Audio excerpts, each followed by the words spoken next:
මේ බ්‍රාහ්මණ වර්ගයේ තියෙනවා අපූර්ව කතන්දර දෙකක්.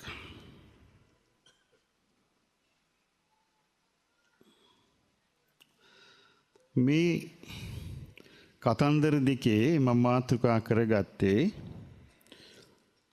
34 වෙනි ගාථාව බුදුරජාණන් වහන්සේ වදාළ ඒ 34 වෙනි ගාථාවට අදාළ විස්තරේ. මේ වර්ගයේ නම බ්‍රාහ්මණ වර්ගය. සාමාන්‍ය බ්‍රාහ්මණයා කියන්නේ කවුද? බ්‍රාහ්මණයා කියන්නේ උසස් කුලයට අයිති කෙනෙක්. දැන් ලංකාවේ බ්‍රාහ්මණ කුලේ නැහැ. ඒ නිසා ලංකාවේ උසස් කුලේ මිනිස්සු නැහැ. ලංකාවේ ක්ෂත්‍රීය කුලෙත් දැන් නැහැ. ඒ නිසා ක්ෂත්‍රීය වංශිකයොත් නැහැ. දැන් ලංකාවේ ඉන්නේ වංශ දෙකයි. ඒ තමයි වෛශ්‍ය ශූද්‍ර.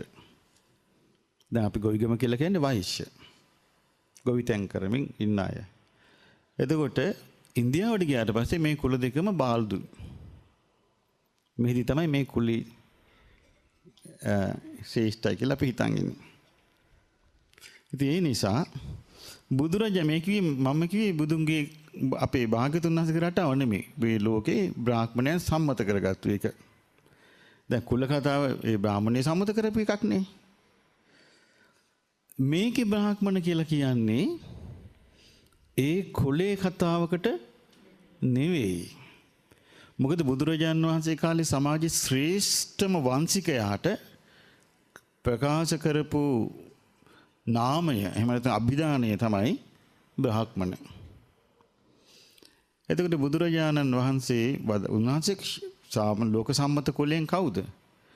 ක්ෂත්‍රිය.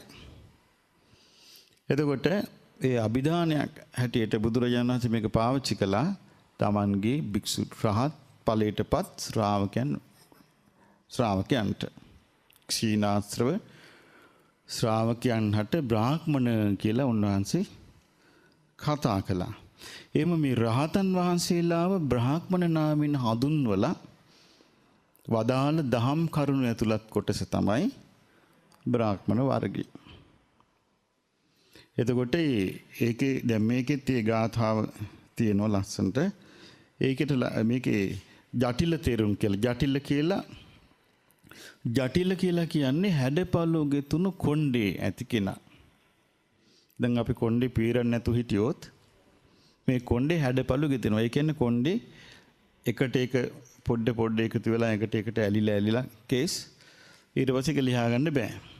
ඒ හැඩපළු ගෙතුනා මේකට තමයි ජටිල කියලා කියන්නේ. ඉතින් මේ ජටිල කෙනෙක් පැවිදි වුණා. ඊට පස්සේ නම තිබුණා ජටිල තෙරුන් කියලා. ඉතින් ජටිල තෙරුන්ගේ ජීවිත කතාවත් ඒකටම සම්බන්ධ ජෝතික කියලා. මේ ජටිල කියන්නේ මේ බුද්ධ කාලේ හිටපු සිටුවරයෙක්. ජෝතික කියන්නේ සිටුවරයෙක්. ඉතින් මේකේ මම ඒ කතන්දරේ විස්තර වෙන්න දැම්මා. සෙවණැල්ල වගේ පින පසුපස එනවා. සෙවණැල්ල වගේ ඉන්නේ මොනවද පසුපස්සේ? පින පසුපස්සේ එනවා කියන මාතෘකාවෙන් තමයි දැම්මේ. මෙහෙම තියෙන එකේ මේ අතීත විස්තරේ බරණැස් පුරේ බරණැස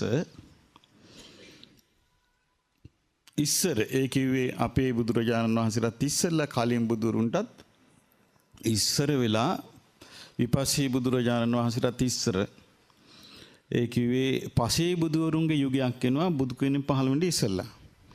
ආන්ගේ යුගයේ බරණැස් නුවර එක ගෙදරක සහෝදරයෝ දෙන්නෙක් වාසය කළා.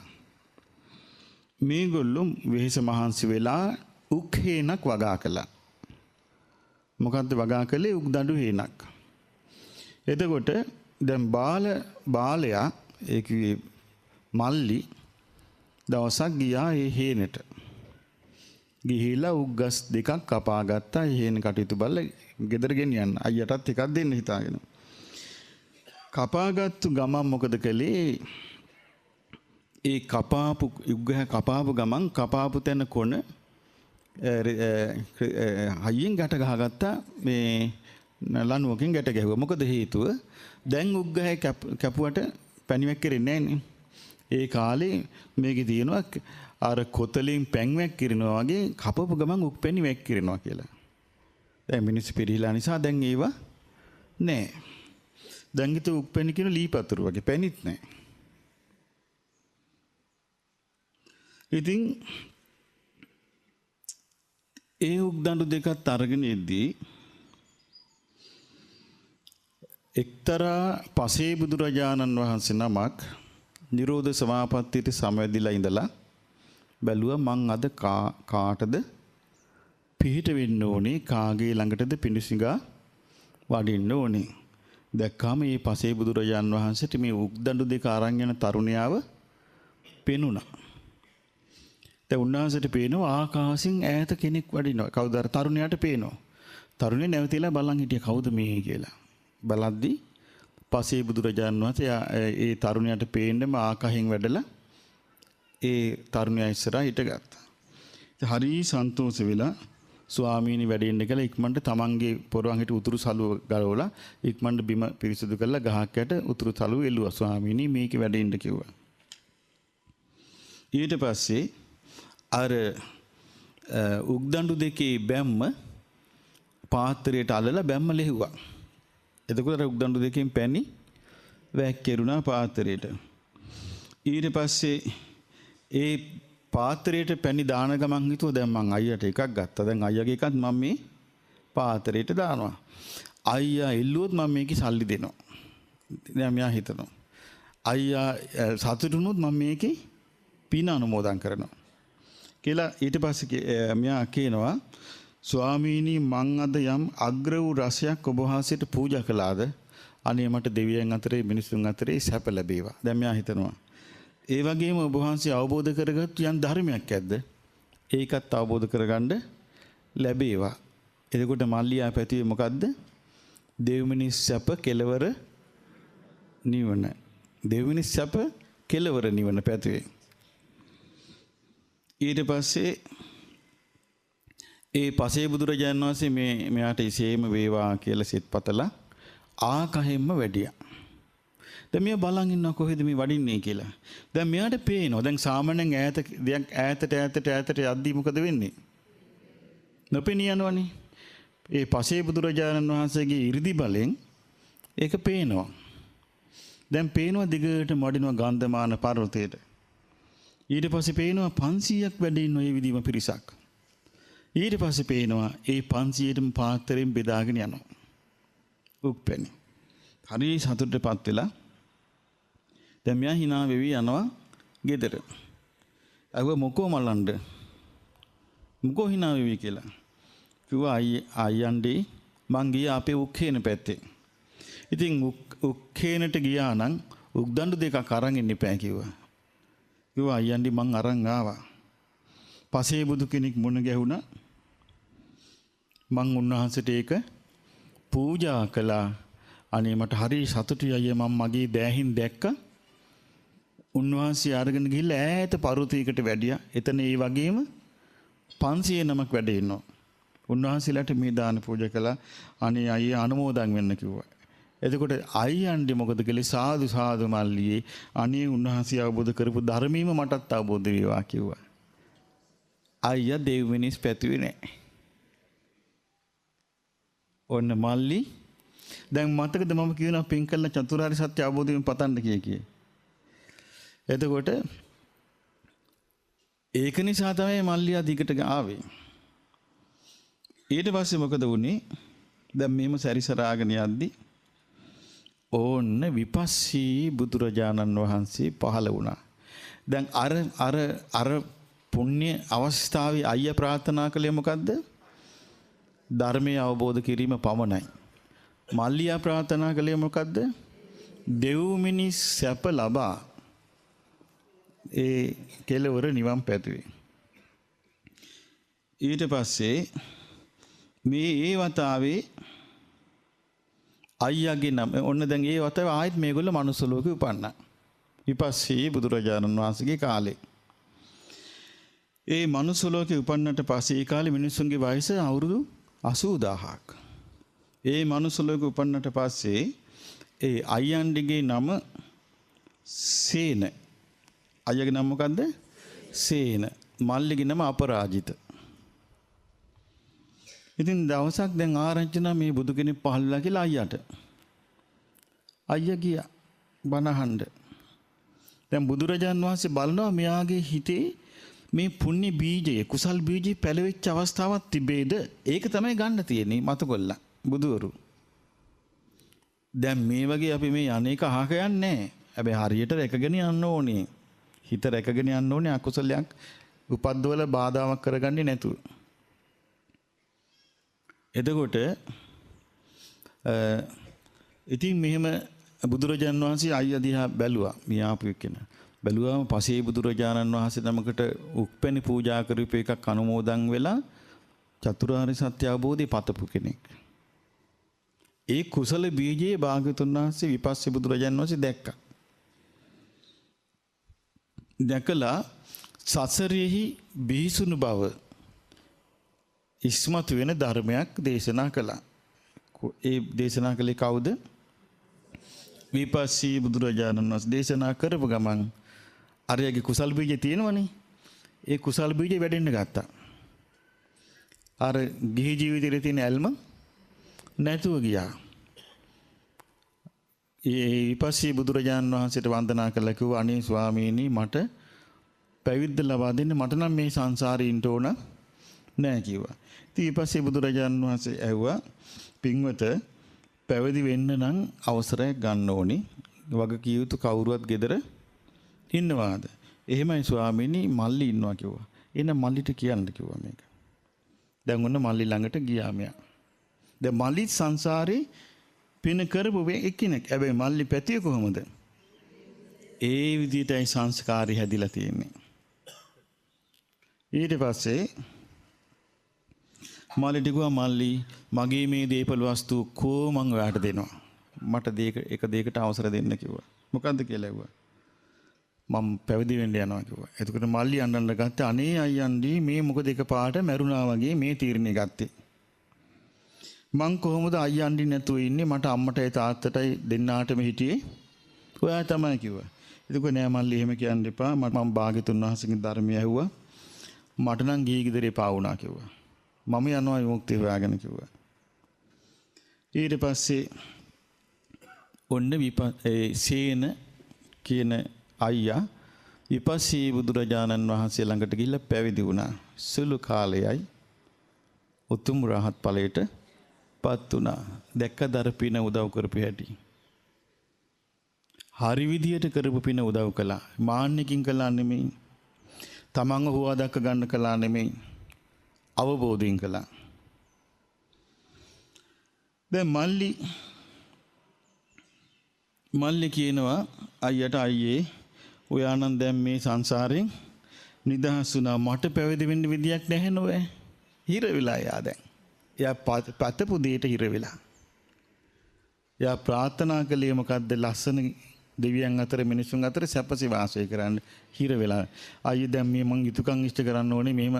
මේ දරුවෝ ඉන්නවා. මේ කොටම හිර වෙලා මං ඒවෙන් නිදහස් වෙලා නැහැ.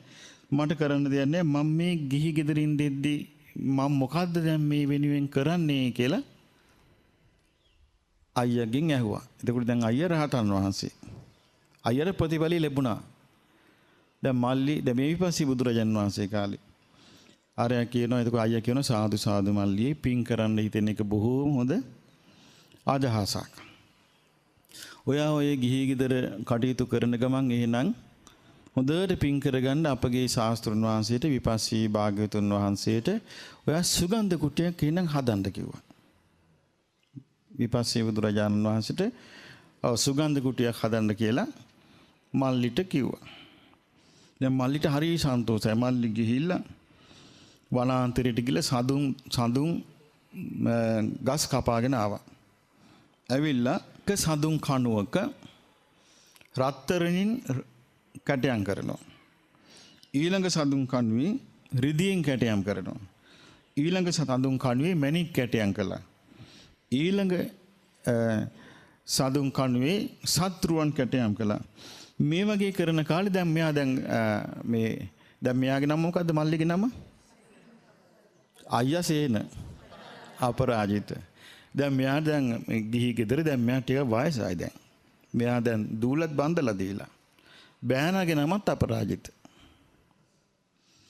එතකොට බෑනා කිව්වා ඇවිල්ලා අනේ මාමණ්ඩි මටත් ඕනේ මේකේ කොටස්කාරයෙක් වෙන්න.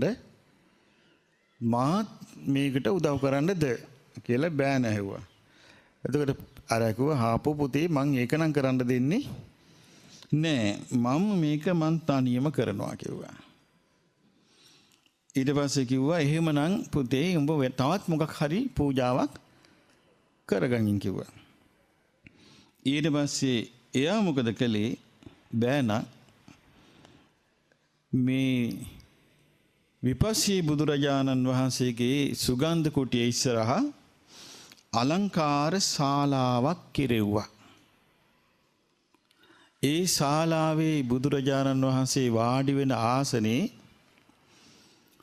බැටළුව රනින් කරපු බැටළුව 4 දිනක් හදලා ඒක උඩ තමයි ආසනේ හැදුවේ. ඒ බෑනා උපන්නා අපේ ගෞතම බුදුරජාණන් වහන්සේගේ කාලේ ඔබ දන්නවා ඇති මෙණ්ඩක කියන සිටුවරයා වෙලා. ඒ විසාකාගේ තාත්තා. මේ බලන්න මේ පිං රැස් වෙන හැටි. එතකොට ඒ විපස්සී බුදුරජාණන් වහන්සේගේ සුගන්ධ කුටිය කරද්දී විශාල ජනේල 3ක් තුන් පැත්තෙන් සවි කළා. එක ජනේලකින් බලද්දී එක ලස්සන පොකුණක් පේනවා.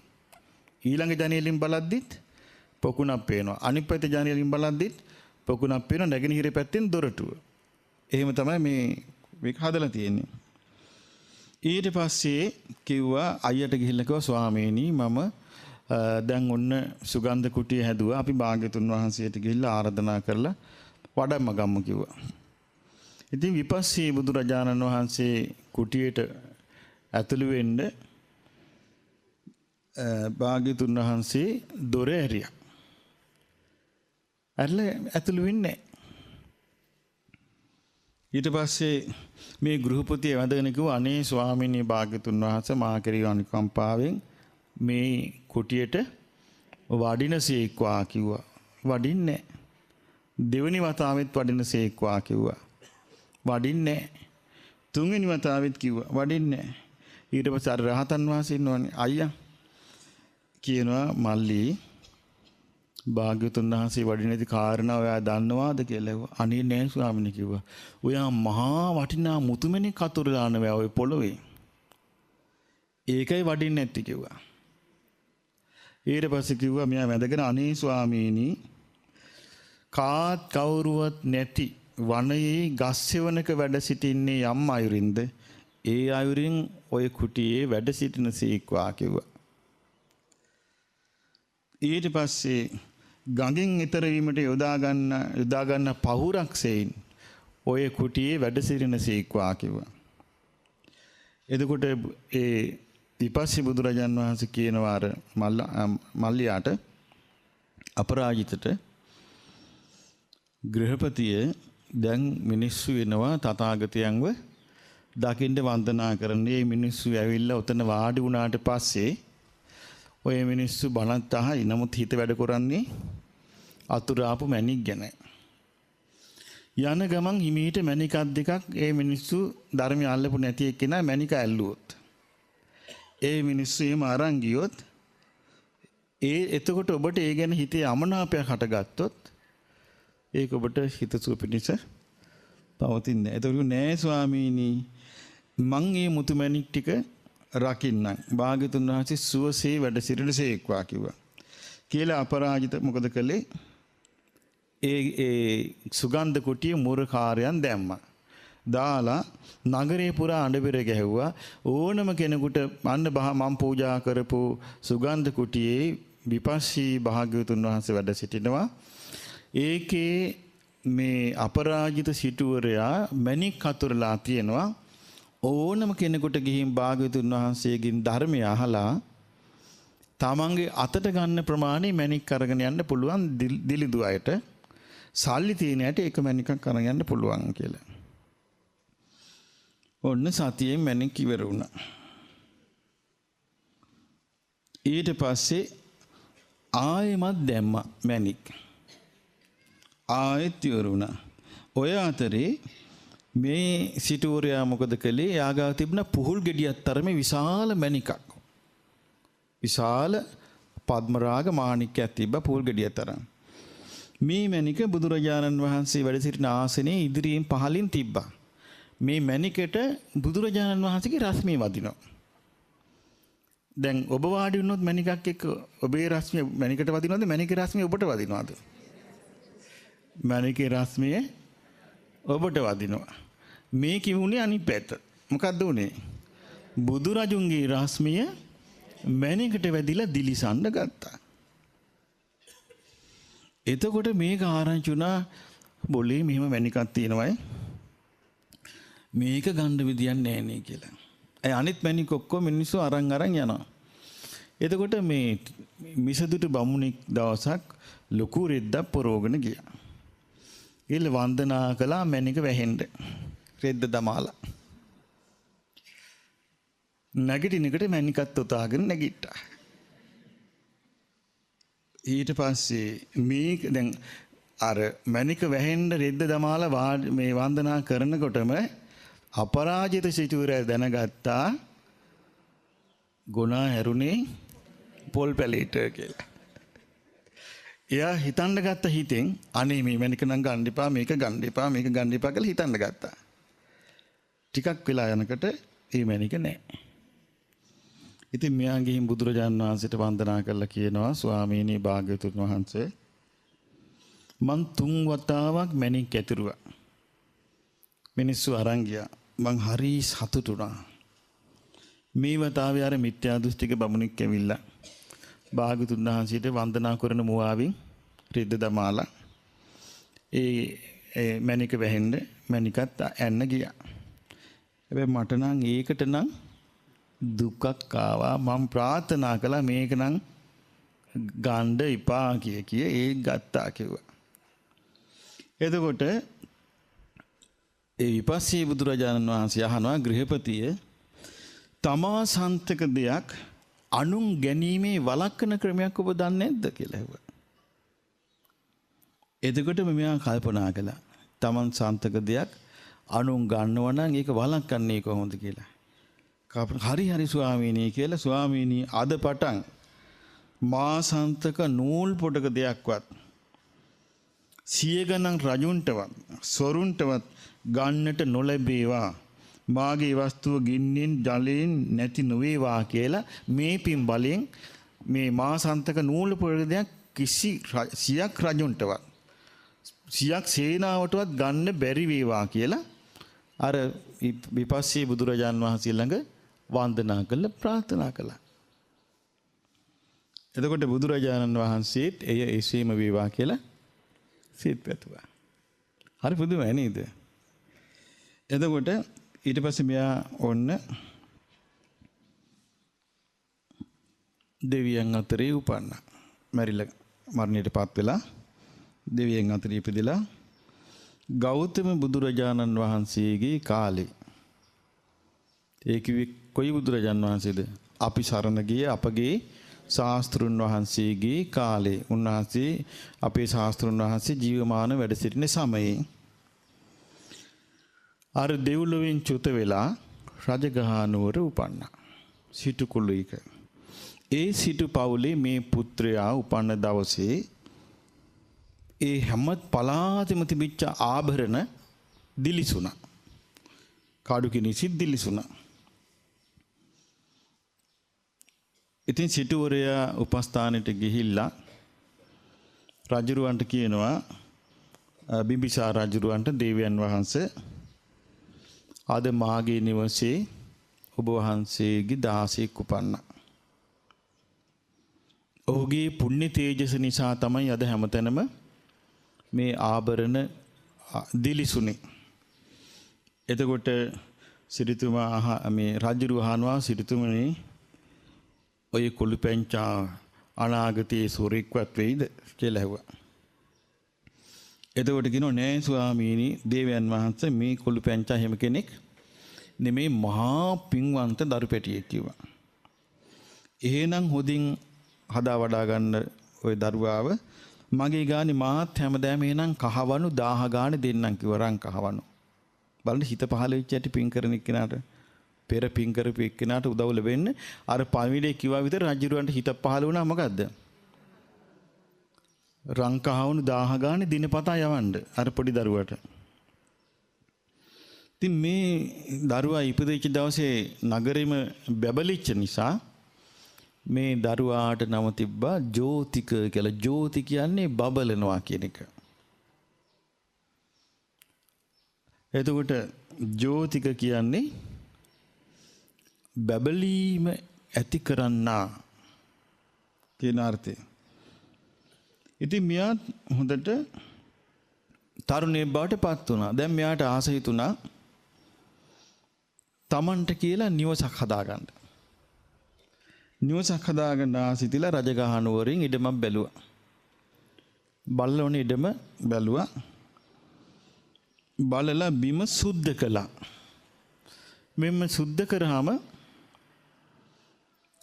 මේ බිම සුද්ධ කරනකට මේ පින්වන්තයන්ගේ දේවල් උඩ දැනෙන කෙනෙක් ඉන්නවා. කවුද? සක්දේවඳුර දැනුණා. මහා පින්වන්තයෙක් විපස්සී බුදුරජාණන් වහන්සේට සුගන්ධ කොටිය හදපු කෙනාගේ අන්තිම ආත්මය ඇවිල්ලා.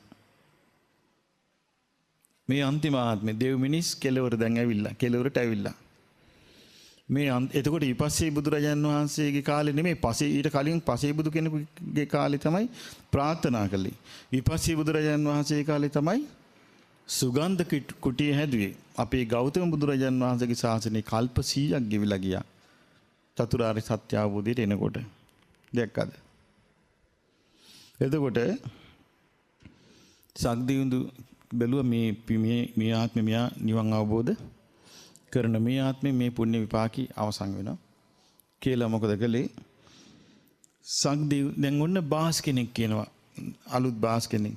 මේ ජෝතික සිටුතුමනි ඔබ වහන්සේ මේ අලුත් මේ ජෝතික කුමාරය ඔබ වහන්සේ මේ අලුත් ගොඩනැගිල්ලක් හදන්න යනවා කියනවා. මමත් වැඩේ දන්නවා කිව්වා.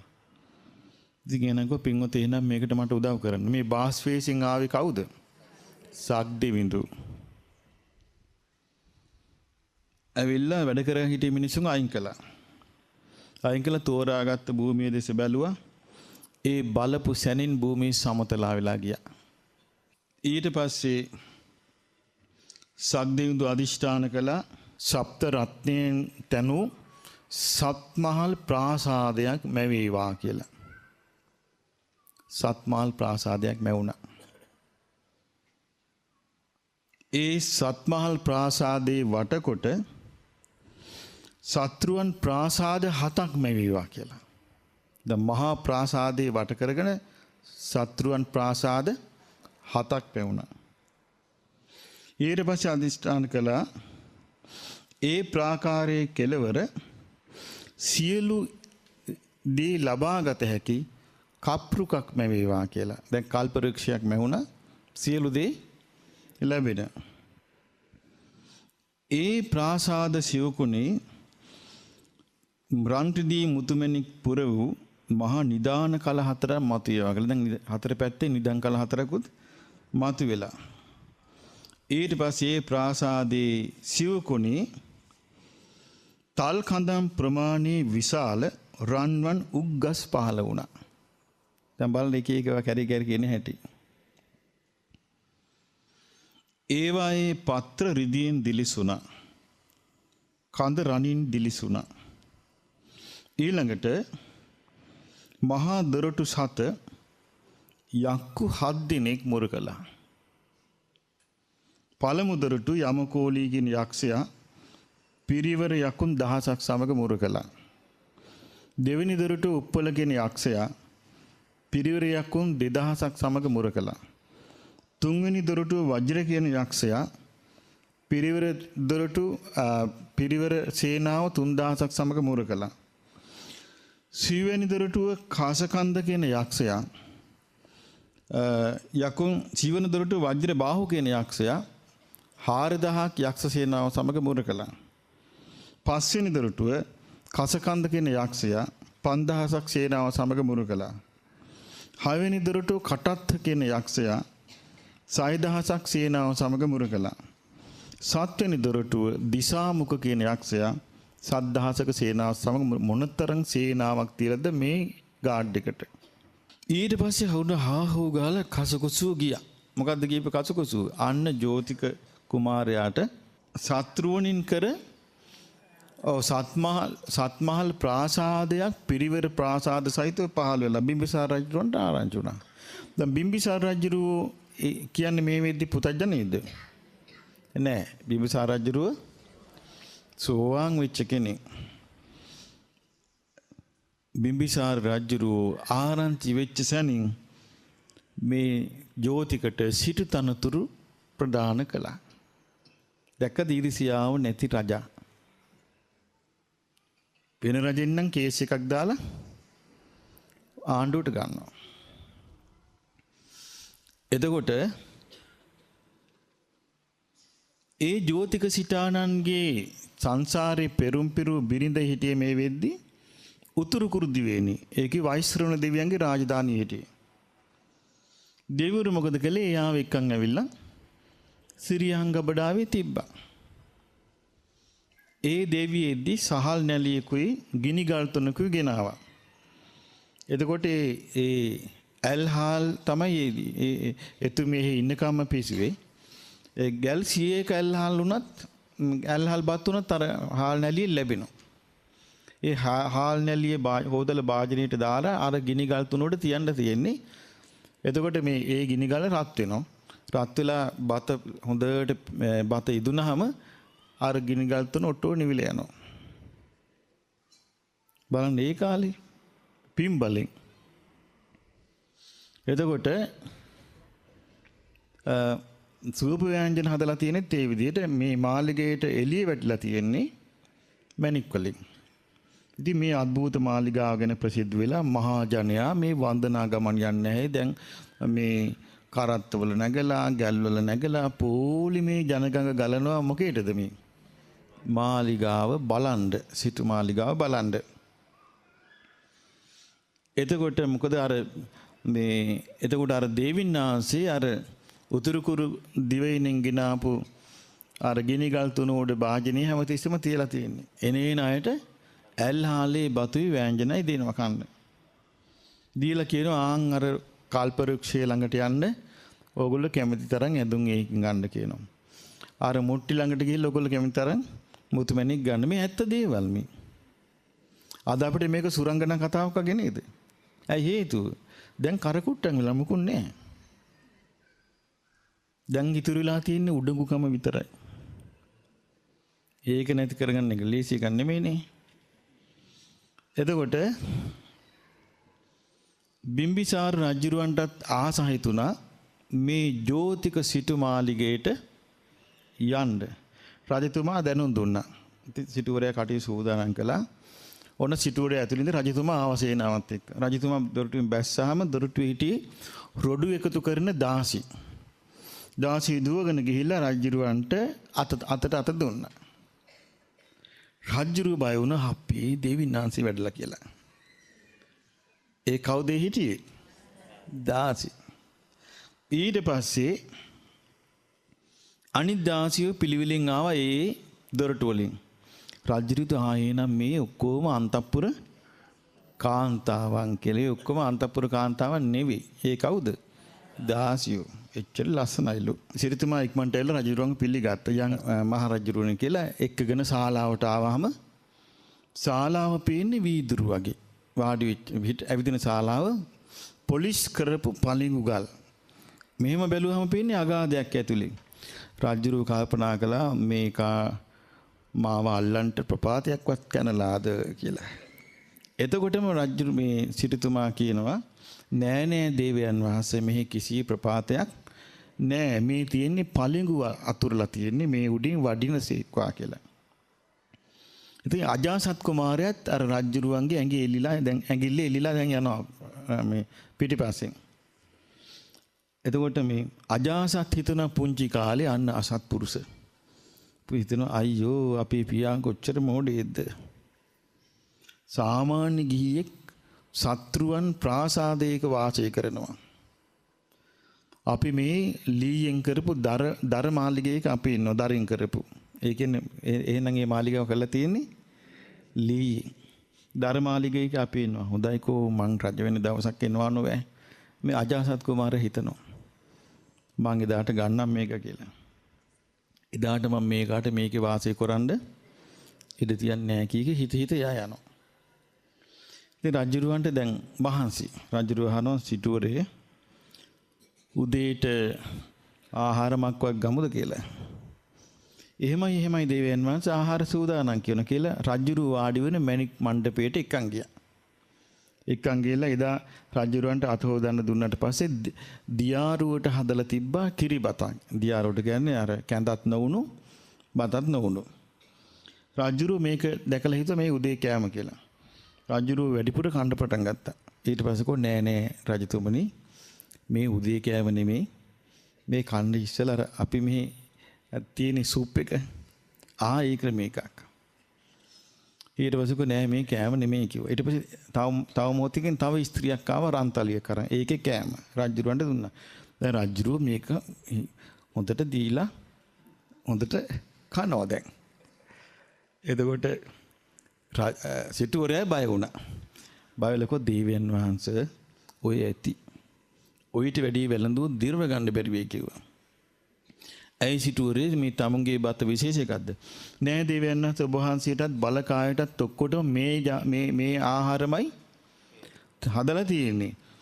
ඇයි එහෙනම් ඔහොම කිව්වේ? දේවයන් වහන්සේ ඔබ වහන්සේ බැරි වෙලාවත් වැඩිපුර වළඳලා කලන්තයක්වත් හැදුනොත් ඊට පස්සේ රට්ටු මොකද්ද කියන්නේ? ආන් සිටුවරයා රජුරවන්ට දීපු ආහාරයට මොනවා හරි දාලා දීලා ඒ අපවාදයෙන් බේරිනේ මහා හොඳයි එහෙනම් පැන් අරන් වරෙන් කිව්වා. ඊට පස්සේ රජුරු අහනවා සිටුවරේ හැබැයිට මේ ගෙදර සිටු බිරිඳක් නැද්ද කියලා අහනවා. දැන් ඔක්කොම ඒ වෙලේ පිළිගත්තා ගියා. දැන් නැහැනේ කවුරු බිරිඳ එහෙම නැහැ පස්සෙන් එනවනේ. ස්වාමීනි බිරිඳක් ඉන්නවා. ඈ ඔබ වහන්සේ වැඩි වගත් තාම දන්නේ නැහැ කිව්වා. ඊට පස්සේ බිරිඳ එන්න කියලා පණිවිඩයක බිරිඳ ආවා. බැලුවන් පස්සේ මේ ඇස් කඩා හැලෙන රූපයකින් යුතු කාන්තාවක්. එතකොට සිටුවරයා කියන සොඳුරි මේ ඉන්නේ අපේ රටේ රජ්ජුරුවෝ. රජ්ජුරුවෝ ඔබ දකින්ට ආසයි. අරේ අහනවා ස්වාමිනී කවුද ස්වාමිනී රජ්ජුරුවෝ කියති? බිරිඳ අහනවා. කියනවා දේවි රජ්ජුරුවෝ කියන්නේ අපේ රටේ නායකයාටයි.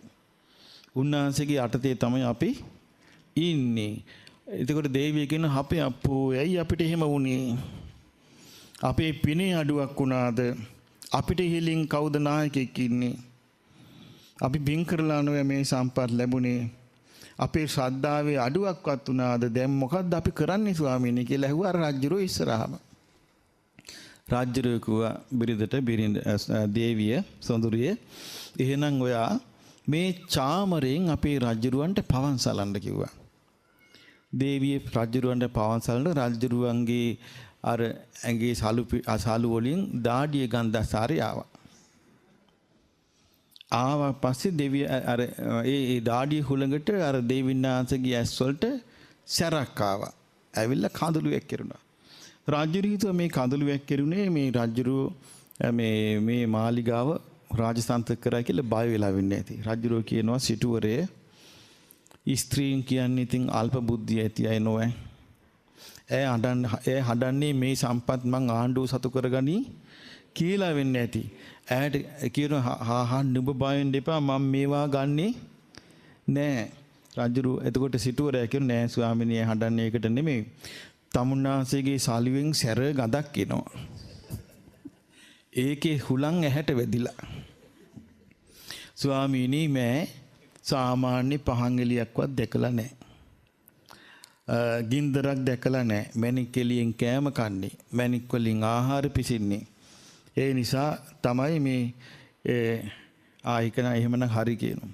එහෙනම් ස්වාමීන් වහන්සේ දේවයන් වහන්සේ අද පටන් නුඹ වහන්සේත් මැණික් එලිය බලාගෙන වාඩි වෙන සේක්වා කියලා එවෙලෙම පුහුල් ගෙඩියක් තරම් විශාල මැණිකක් රජුරවන්ට තෑගි කළා. දැන් මේ කිව්වේ ජටිල ගැන නෙමෙයි. දැන් මේ කිව්වේ කවුරු ගැනද? ජෝතික ගැන අපරාජිත කියන කෙනා ජෝතික සිතානන් වෙලා උපන්න අවස්ථාවට තමයි මේ විස්තරේ. දැන් මේක මම නොලියන්න ඔබට කියවන්න ලැබෙයිද? නෑ. එතකොට ඊට පස්සේ තියෙන ඕන ජටිලගේ කතාව. ඔය දැන් බුදුරජාණන් වහන්සේ ජීවමාන වැඩ සිටින කාලේ එක බරණැසම සිටු පවුලක හිටියා හරි ලස්සන සිටු කුමාරියක්. කෙල්ල ලස්සන වැඩි, හැබැයි ගතිගුණත් මං හිතන්නේ එච්ච ලස්සන නැතුව ඇති. දෙමව්පියෝ මොකද කළේ? ඈ වයස 15ක් වෙද්දි සත්මහල් ප්‍රාසාදයක උඩුමහලේ ඈව තිබ්බා පල්ලෙහාට එන්න නොදී. ඒ සඳුළු තලයේ තමයි දැන් මෙයා කැරි කැරකි ඉන්නේ. දවසක් මේ සඳුළු තලෙන් ආකාශයේ බලද්දී ආකාශේ යනවා විද්‍යාධර මන්තධර පුද්ගලෙක් ආකාශයෙන් යනවා. ආකාශයෙන් යනවා දැකලා මේ සිටුදේනිය මේ අර පුද්ගලට අඬ ගැහුවා. ඔන්න දෙන්න යාළු වුණා. ටික කලක් ගියා. විද්‍යාධරයා ගියා යන්න. සිටුදේනිය ගැබ්බර වුණා. ඊට පස්සේ සිටුදේනිය දැන් රහසේ ඔන්න පුතෙක් වැදුවා. වදලා කිව්වා පෙට්ටියක දාලා උඩින් මල් මාලා දාලා 16ට කිව්වා මේක පහළට අරන් ඵලයන් මොනවද කියලා උත් කියාපන් මේක දේව පූජාවක් කියලා. පහළට ගෙනියාපන් කිව්වා. ගෙනිහිල්ලා ගඟට දාපන් කිව්වා. ඔන්න දැන් පෙට්ටිය ගිහින් ගඟේ තිබ්බා. දැන් ඔන්න ගඟේ පාවිවි යනවා. යනකොට ගඟේ නාන්න ආපු කාන්තාවන් දෙන්නෙක් හිටියා. එක්කෙනෙකු ආන් අර බලන ආසන පෙට්ටියක් කියලා කිව්වා.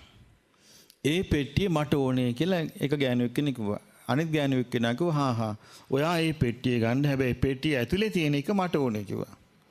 කියලා දෙන්නම ගිහලා පෙට්ටිය ගනිද්දි පෙට්ටිය අරගෙන බැලුවම මේ අලුත ඉපදිච්ච ලස්සන පුතෙක්. ඊට පස්සේ මේ දෙන්න ළමයාට පොර කන්න ගත්තා. ඊට පස්සේ උසාවිය ගියා. උසාවියෙන් තීන්දුව වුණා අර පෙට්ටිය ඇතුලේ තියෙන දේ මට අයිති කියපු එක්කෙනාට ළමයා තීන්දුව වුණා. ඒ පවුලේ පිරිස කවුද? මහා කච්චායන මහරහතන් වහන්සේගේ දායක පිරිස. දැන් ඔන්න සිඟිත්තා හදනවා ඒ ගෙදර.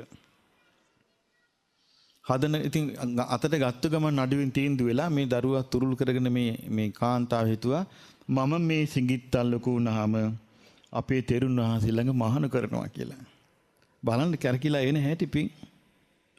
එතකොට ඒ ඉපදිච්ච දවසේ පෙට්ටිය දාලා ගෙනාවම ළමයා පිරිසිදු කළේ නෑනේ. ඒ කොණ්ඩේ ගැට ගැහුණා. ඒ කොණ්ඩේ එකතු වෙ තිබුණා පීර ගන්න බැරි වුණා. ඒ නිසා ඒ ජටිල වුණා. එතකොට ඒ නිසා තමයි ජටිල කුමාරයා කියලා නම ලැබුණේ. දවසක් මහරහතන් වහන්සේ නිවසේට පිඬුසිඟා වැඩියා.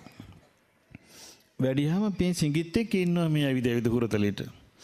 ආවෝ උපාසිකාව දරු සම්පතක් ලැබුණාද මෙහෙට කියලා. එහෙමයි ස්වාමීනි. මං හිතාගෙන ඉන්නේ මේ දරු සිඟිත්තා ලොකු වුණාම තමුන්නාසි ළඟ පැවිදි කරන්නයි කිව්වා. එතකොට මහා කච්චායනයන් වහන්සේ බැලුවා මෙයාගේ පින කොහොමද තියෙන්නේ කියලා. බැලුවාම තියෙන්නේ ඉස්සෙල්ලා ධර්ම අවබෝධයට මෝරලා නැහැ. නමුත් මෙයාට මේ ජීවිතේ අනාගතයේ ගෘහ ජීවිතේත් බබලලා පැවිදි වෙනවා කියලා දැක්කා. ඊට පස්සේ උපාසිකාවට කියන උපාසිකාව මේ සිඟිත්තා මට දෙන්න. කවුද කියන්නේ? මහා කච්චන මහරහතන් වහන්සේ කියනවා දෙන්න මේ සිඟිත්තා අනාගතේ පැවිදි වෙයි. මම මේ සිඟිත්තා හදා වඩා දියුණු කරලා ගන්න පිළිවිලක් කරන්න. ඉතින් දරුවා දුන්නා. ඉතින් මේ මහරහතන් වහන්සේ මේ උපාසක කෙනෙකුගේ ගෙදරට අරන් ගියා. මේ දරුවාව අරගෙන ගිහිල්ලා කිව්වා මෙන්න මේ දරුවා මම ඔබට බාර දෙනවා. මේ දරුවා තමන්ගේ දරුවෙක් වගේ හදා වඩා ගන්න. ඉතින් මේ දරුවට උගන්වලා හදා වඩාගෙන දියුණු කළා. එතකොට මේ අරගෙන ගියේ කොහෙටද? 탁සිලාවට අරන් ගියේ. දරුවා උපන්නේ බරණැස. ගඟේ ගහගෙන ගියා. දැන් 탁සිලාවට අරන් ගියේ. දැන් 12 අවුරුද්ද දැන් ගතුණු දැන් ළමයා කොළු පැංචා. ඉතින් ඒ ගෙදර තාත්තා කියන දැන් බඩු වගේක් තිබුණ විකුණ ගන්න බැරුව. ඉතින් පුතාට කිව්වා පුතේ මේ බඩු ටික විකුණ ගන්න සෑහෙන කාලයක් යාවි. දැන් මං හවසට එනවා. පුතේ මේ බඩු වල එකක් ගානේ මම බිල නියම කරලා තියෙනවා කිව්වා. මොකද්ද එකක් ගානේ මිල නියම කරලා තියෙනවා කිව්වා. මේක රුපියල් 5යි, මේක 10යි, මේක 100යි, මේක 200යි කියලා එකක් ගානේ මේ මිල ගහලා තියෙනවා. කිව්වා හිමින් මේක විකිනේ පුතේ පොඩ්ඩක් බලා ගන්න කියලා කිව්වා. පින්බලේ කියන්නේ මෙන්න එදා හෝ ගහලා සෙන ගේනවා. දිල් ළමයට බාර දීලා ගියා විතරයි. දවසීම බඩු විකුණුණා. දැන් රෑ ආවාරය. ඇවිල්ලා ඇහුවා බැලුවම කඩේ බඩු නැහැ. කොළු පැටියා ඉන්නවා. පුතේ කොහොම මේකේ තිබ්බ බඩු කියලා ඇහුවා. විනාශ වුණාද කියලා ඇහුවා. හොරු ගත්තද කියලා. නෑ තාත්තා. ඔක්කොම වික්කා කිව්වා. වික්කා? කොහොමද කියලා ඔක්කොම මේ තියෙන්නේ ඔක්කොම සල්ලි කියලා ළමයා සල්ලි බේරුවා. එතකොට පුතා අර එයා හිතුවා මේ නම් මහා පින්වන්ත දරුවෙක්, මේ දරුවා අහක දාන්න හොඳ නැහැ කියලා තරුණ වුණාම තමන්ගේම දියණියක් විවාහ කරලා දුන්නා. තමන්ගේම දියණිය විවාහ කරලා දීලා ඊට පස්සේ අලුතෙන් ගේකුත් හැදෙව්වා. හදලා ගෙට ගෙවදින දවසේ ගේ ඇතුළට යනකොට පිටිපස්සේ කණ්ඩිය පලාගෙන අසූරියන් රම් පර්වතයක් මතු වුණා. ඊට පස්සේ රජුරෝ මොකද කළේ? මේක ආරංචි වෙලා තාක්ෂිලාවේ රජුරෝ මෙයාට සිටු තනතුරු දුන්නා. දැන් එතකොට මේ ජටිල සිටුවරෙක් දැන් මෙයාට පුතාලා 3 දෙනෙක් ලැබුණා. ලැබුණ පස්සේ මේ 3 දෙනා මේ 3 දෙනාට මේ විවාහ කරලා දෙන්න ඕනේ. ඊට පස්සේ මම පැවිදි වෙනවා කියලා හිතාගෙන රං ගඩලුකේ රං කෙවිටකුයි රම් මිරි වැඩ සංගලකුයි අරගෙන ගියා. කිව්වා පුතේ දූතයන්ගේ අතේ තිබ්බ දඹදිව පුරා ඇවිදපන් සිටුවරු හොයා ගන්න ඕනේ. අපි සල්ලිකාර සිටුවරු. ඒගොල්ලොත් එක තමයි අපි මේ ආවා විවාහ කටයුතු සිද්ධ කරන්නේ. කියලා කොහොම බලද්දි බද්දිය කියන නගරයට ගියා. බද්දිය නගරේ ඕන්න සිටු පවුල හම්බ වුණා. අර මෙන්ඩක සිතානන්ගේ පිරිස මුණ ගැහුණා. ඊට පස්සේ ජටිල සිටුවරයා බොහොම සතුටු වුණා ඒකට. සතුටුලා උන්ට මේ කහවණු දීලා ආයෙත් දුන්න කහවණු ලක්ෂයක් වටිනා කම්බිලියක්. කම්බිලිය කියන්නේ පොරෝ ගන්න එකක්. පොරෝ ගන්න එකක් දුන්නා. අපි ලොකු බෙඩ් සීට් වගේ පොරෝ ගන්න එකක් දුන්නා. ඒක වටිනාකම කොහොමද? කහවණු ලක්ෂයයි. මේක අරගෙන තවත් සිටුපවුල් ඇද්දකලා විමසන්න කිව්වා. මේක අරන් රජගහනුවරට ගියා. රජගහනුවර ඉන්නේ කවුද ප්‍රධානම සිටුවරයා? ජෝතිකාර සක්දේවිඳු මවලා දීපු එකේ. දැන් කවුරුත් නැහැ ගන්න කෙනෙක් ලක්ෂයක් දීලා මේක.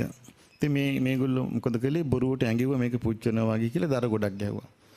ගැහුවාම ජෝතික සිටු මිනිස්සු ඇහුවා මේ මොකද කරන්න හදන්නේ? මේ කහවණු ලක්ෂයක් දීලා මේ පොරෝනාව ගන්න කවුරුවත් නෑ අපි මේක පුච්චලා යන්න මේ හදන්න කිව්වා. ආහා එහෙම කියන්න එපා මේ කාම්බිලිය ගන්න කෙනෙක් මේ ඉන්නවා කිව්වා. කියලා ජෝතික සිතානන්ට ආරංචි වුණා. සිරිතුමා උන්න කැඳවලා ලක්ෂෙ දුන්නා. මං ගන්නම් කියලා. අරනිකෝ දරුවනි එහෙනම් ওই කම්බලේ අරගෙන ගිහිල්ලා අර ගේට්ටු ඉස්සරහා ඉන්නවා අතු ගන්න අපි 16ක්. ඒ 16ට දෙන්න කිව්වා. 16ට මේ කම්බලිය දුන්නා. දීප ගමන් 16ගේ මූණේ ඇඹුල් වුණා. ඇඹුල්ල අඬන්න ගත්තා. අඬ කව අයි සිටුතුමනි මං වරදක් කළාද මෙච්චර ගුරුසු රිද්දක් මට දුන්නේ කියලා. ඊට පස්සේ කොහොනේ එතකොට අර දූතයන්ගේ ඇස් උඩ ඇරුණා. උඩ ගියා. කටවල් නිකම් ඇරුණා. පුදුමෙන් බලන් ඉන්න මේ මොකද මෙච්චර වටිනා දෙයකට මෙහෙම කියන්නේ 16. එතකොට කිව්වා කෙල්ලී මං ওই කම්බිලිය දුන්නේ පොරව ගන්න නෙමෙයි. ඔය කම්බිලිය නවලා ඔයා ඔය සුද්ධ පවිත්‍ර කළා නාලා එනකොට ඇඳට පහලින් තියාපන් කකුල් පිහිද ගන්න. දැන් හරිය පුදුමයටපත් වුණා මේ දූතයෝ ටික. ඊට පස්සේ ජෝතික සිටුවරයාගේ විස්තරෙත් තුන්න ජටිලට ගිහිල්ලා කිව්වා. කියලා ඊට පස්සෙම දැන් ජටිල සිටුවරයා ඕනේ පැවිදි වෙන්න තීරණය කළා. දැන් හරි සිටු පවුල් තියෙනවා.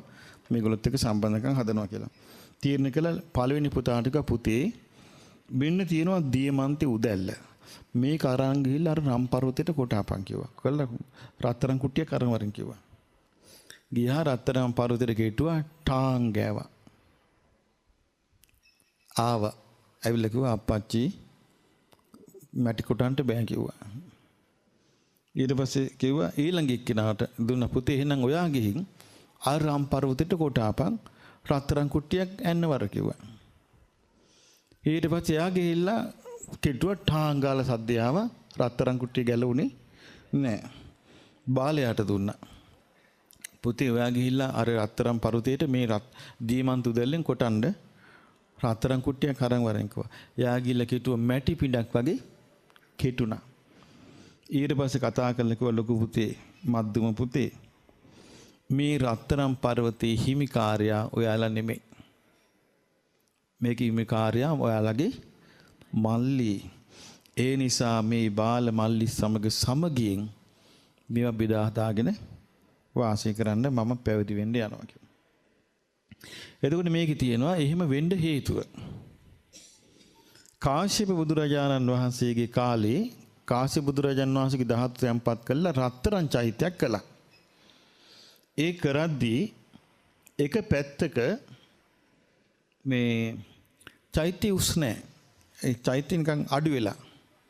රහතන් වහන්සේ නමක් වැඩලා ඇහුවා මිනිස්සුන්ගෙන් ඇහුවා දරුවනි මොකද මේ චෛත්‍යයේ එක පැත්තක් නිකන් බැහැලා වගේ තියෙන්නේ.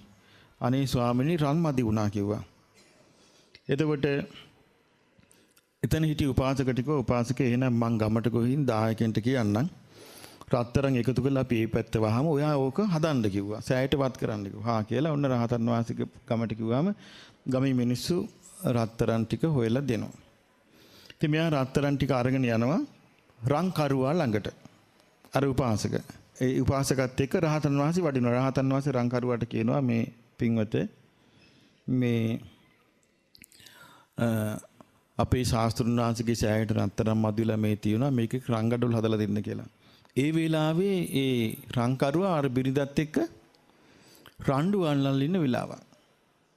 සතුටින් ඉන්න වෙලාවක් නෙමෙයි. එතකොටම කිව්වා කෝපයටපත් වෙලා ඒ යාට කියුණා අනේ මේ ඔහෙගේ ශාස්ත්‍රුන් වහන්සේ වතුරට විසි කළා දාන්න.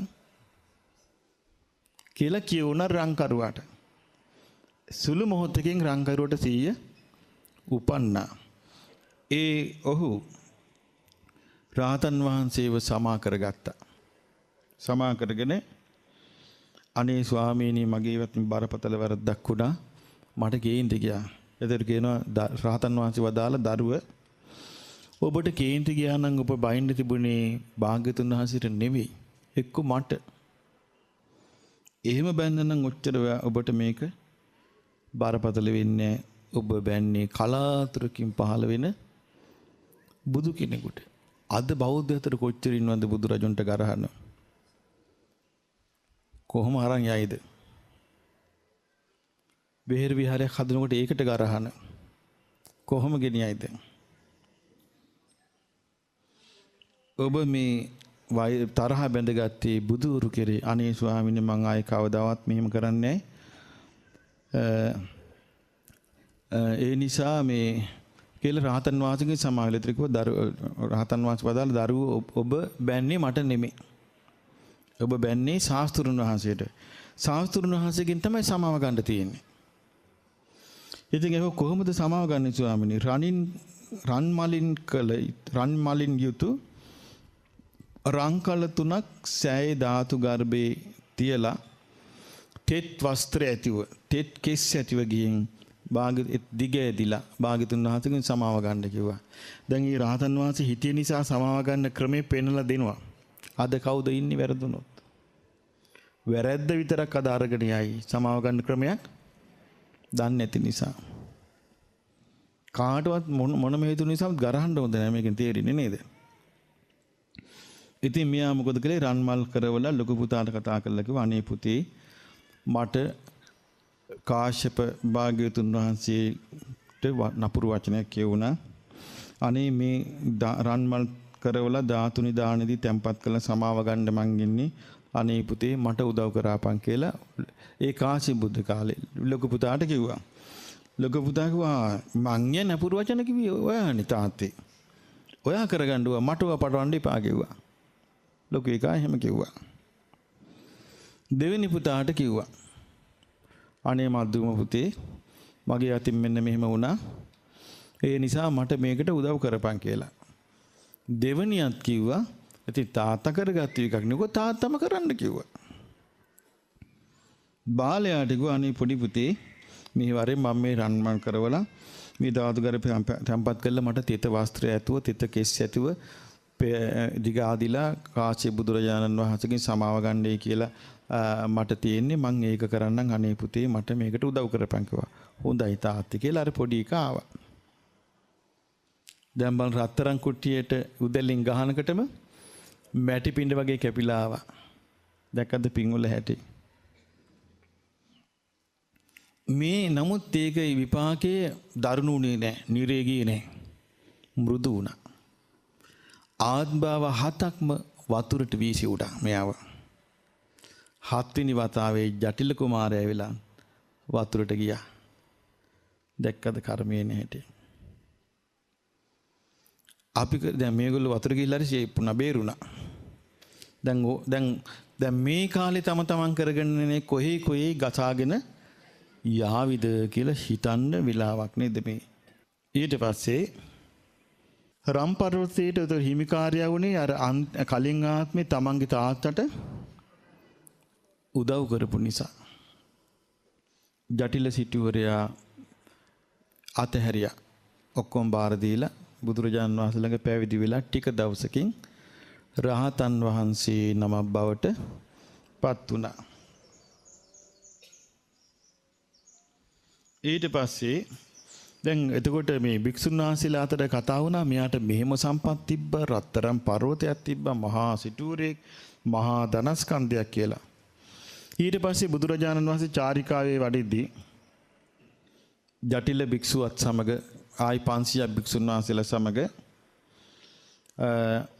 දැන් මේ පුතාගේ නිවසටත් දානට වැඩියා. දැන් ඉතින් අනිත් භික්ෂුන් වහන්සේලා අතරත් දැන් අහන්න ලැබුණා මේ මහා රත්තරන් පර්වතයක් තිබිච්ච කෙනෙක් මේ ඔක්කොම අතැල්ල පැවිදුනේ කියලා. ඉතින් භික්ෂුන් වහන්සේලා ඇහුවා හැබැයිට ඇවැත්නේ මේ අසූරියන් උස රම් පර්වතයක් ගැන මේ මටින මේ වගේ ලස්සන දරු පරපුරක් දාලා මේ පැවිදුනාට පස්සේ මේව මතක් වෙන්නේ නැද්ද කියලා ඇහුවා. අනේ මට එහෙම සිතවිල්ලක්වත් ආවේ නැහැ කිව්වා. එතකොට භික්ෂුන් වහන්සේලා ගිහින් භාග්‍යතුන් වහන්සේට කිව්වා ස්වාමීනි මේ ජටිල තෙරුන් කතා කරන්නේ නිකන් රහත් වුණා වගේ කිව්වා. එතකොට නිකන් රහත් වුණා වගේ නෙමෙයි රහත් තමයි කිව්වා මගේ කොල්ලා. බුදුරජාණන් වහන්සේ වදාලා මගේ පුත්‍රයා රහත් තමයි කිව්වා බොරු කියන්නේ නැහැ කිව්වා. ඔය උඩඟු කමට කියන කතාවක් නෙවෙයි කිව්වා. කියලා බුදුරජාණන් වහන්සේ මధుර ස්වරයෙන් වදාලා යෝධ තන්හං පහත්වාන අනාගාරෝ පරිබ්බජේ තන්හා භව පරික්ඛීනං තමහං බ්‍රූමි බ්‍රාහ්මනං යමෙක් මෙලොවේ සියලු තන්හා අතර සසුනේ පැවිදි වූයේද තණ්හා භව බන්ධන නැසූ සමනහට මම කියමි බමුණා කියා. එත බුදුරජාණන් වහන්සේ බ්‍රාහ්මණ කිව්වා තණ්හාව අතහැරලා නිකලෙස් වෙච්ච කෙනාට. බලන්න පින්වත්නි මේ පින්වල තියෙන එතකොට මේ අපේ ජීවිතේ පුරා බද්ධ වෙලා තියෙන දෙයක් තමයි කරපු පිනොත් කරපු පවුත්. ඒකයි පුළුවන් තරම් කියන්නේ පින් කරන්න පව් කරගන්න එපා කියලා. ඒ පින් කරන්නත් පව් කරන්නත් තියෙන්නේ ద్వාර තුනයි. මොනවද ద్వාර තුන? සිත නැමැති ద్వාරය. වචනේ කය නැමැති ద్వාරය. වචනේ නැමැති ద్వාරය. වචනේනුත් කෙනෙක් පින කරනවා පව කරනවා. සිතෙනුත් කෙනෙක් පින කරනවා පව කරනවා. කයනුත් කෙනෙක් පින කරනවා පව කරනවා. ඉතින් මේ නිසා අපි සිත කය වචනේ කියන තුන්දොර පිනට යොමු කරගන්න ඕනේ පවෙන් වැළකීලා. ඉතින් මේ අපි ඉගෙන ගන්නෙද්දී මේකේ අපි දැනගත්තේ ඔන්න ජෝතික සිතානන් ගැන විස්තරයක් ආවනේ. ඊළඟට ජටිල කුමාරයා ගැනත් අහගත්ත. මේ ඔක්කොම මේ සංසාරේ ඒ අවස්ථාවල බුදුරුන්ගේ ශාසනවල පින් කරගත්තු අය. ඒ වගේම තමන්ගේ වැරදි වචන වලට සංසාරේ විඳවපු අය. දිවයාතරේ ඔන්න දැන් අජාසත් එදා හිතුවන්නේ බිම්බිසාර රජුරුවන්ගේ ඇඟිල්ල එලිලා අර මාලිගේ බල යද්දි හිතුවේ මොකද අපි අනේ අපේ තාත්තා නම් අපේ පිය රජුරු මහා මෝඩෙක් මේ ලී වලින් කරපු මාලිගාවක ඉන්නවා මේ සත්‍රුවන් මහා ප්‍රාසාදයක මේ තමන්ගේ රටවැසියෙකුට ඉන්න දීලා ඇයි මේක ආණ්ඩුවට ගන්නේ නැත්තේ කියලා කල්පනා කළා. එතකොට අජාසත්තට ඒකටම සෙට් වුණා ජාඩියට මෝඩිය. කවුද මෝඩි? දේවදත්ත සෙට් වුණා. හොඳට ගැළපිලා ගිය අසත්පුරුෂයාට අසත්පුරුෂයා ගැළපිලා ගියා. එතකොට අසත්පුරුෂයා ස්වභාවයෙන්ම පවට බය නැහැනේ. අසත්පුරුෂයා ස්වභාවයෙන්ම පවට බය නැහැ. පවට ලැජ්ජත් නැහැ.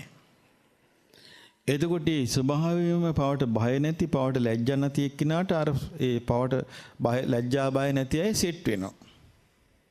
ඉතින් සෙට් වුණා දේවදත්තට අජාසත්ත.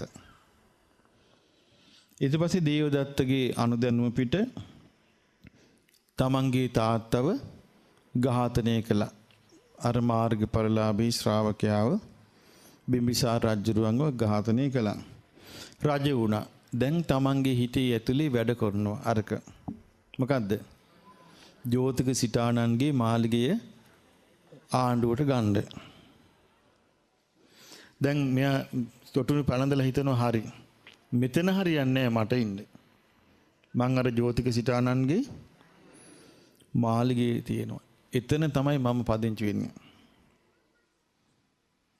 ඊට පස්සේ මෙයා මොකද කළේ? සිටුමාලි මේක සේනාව සමග හොරෙන් ගියා.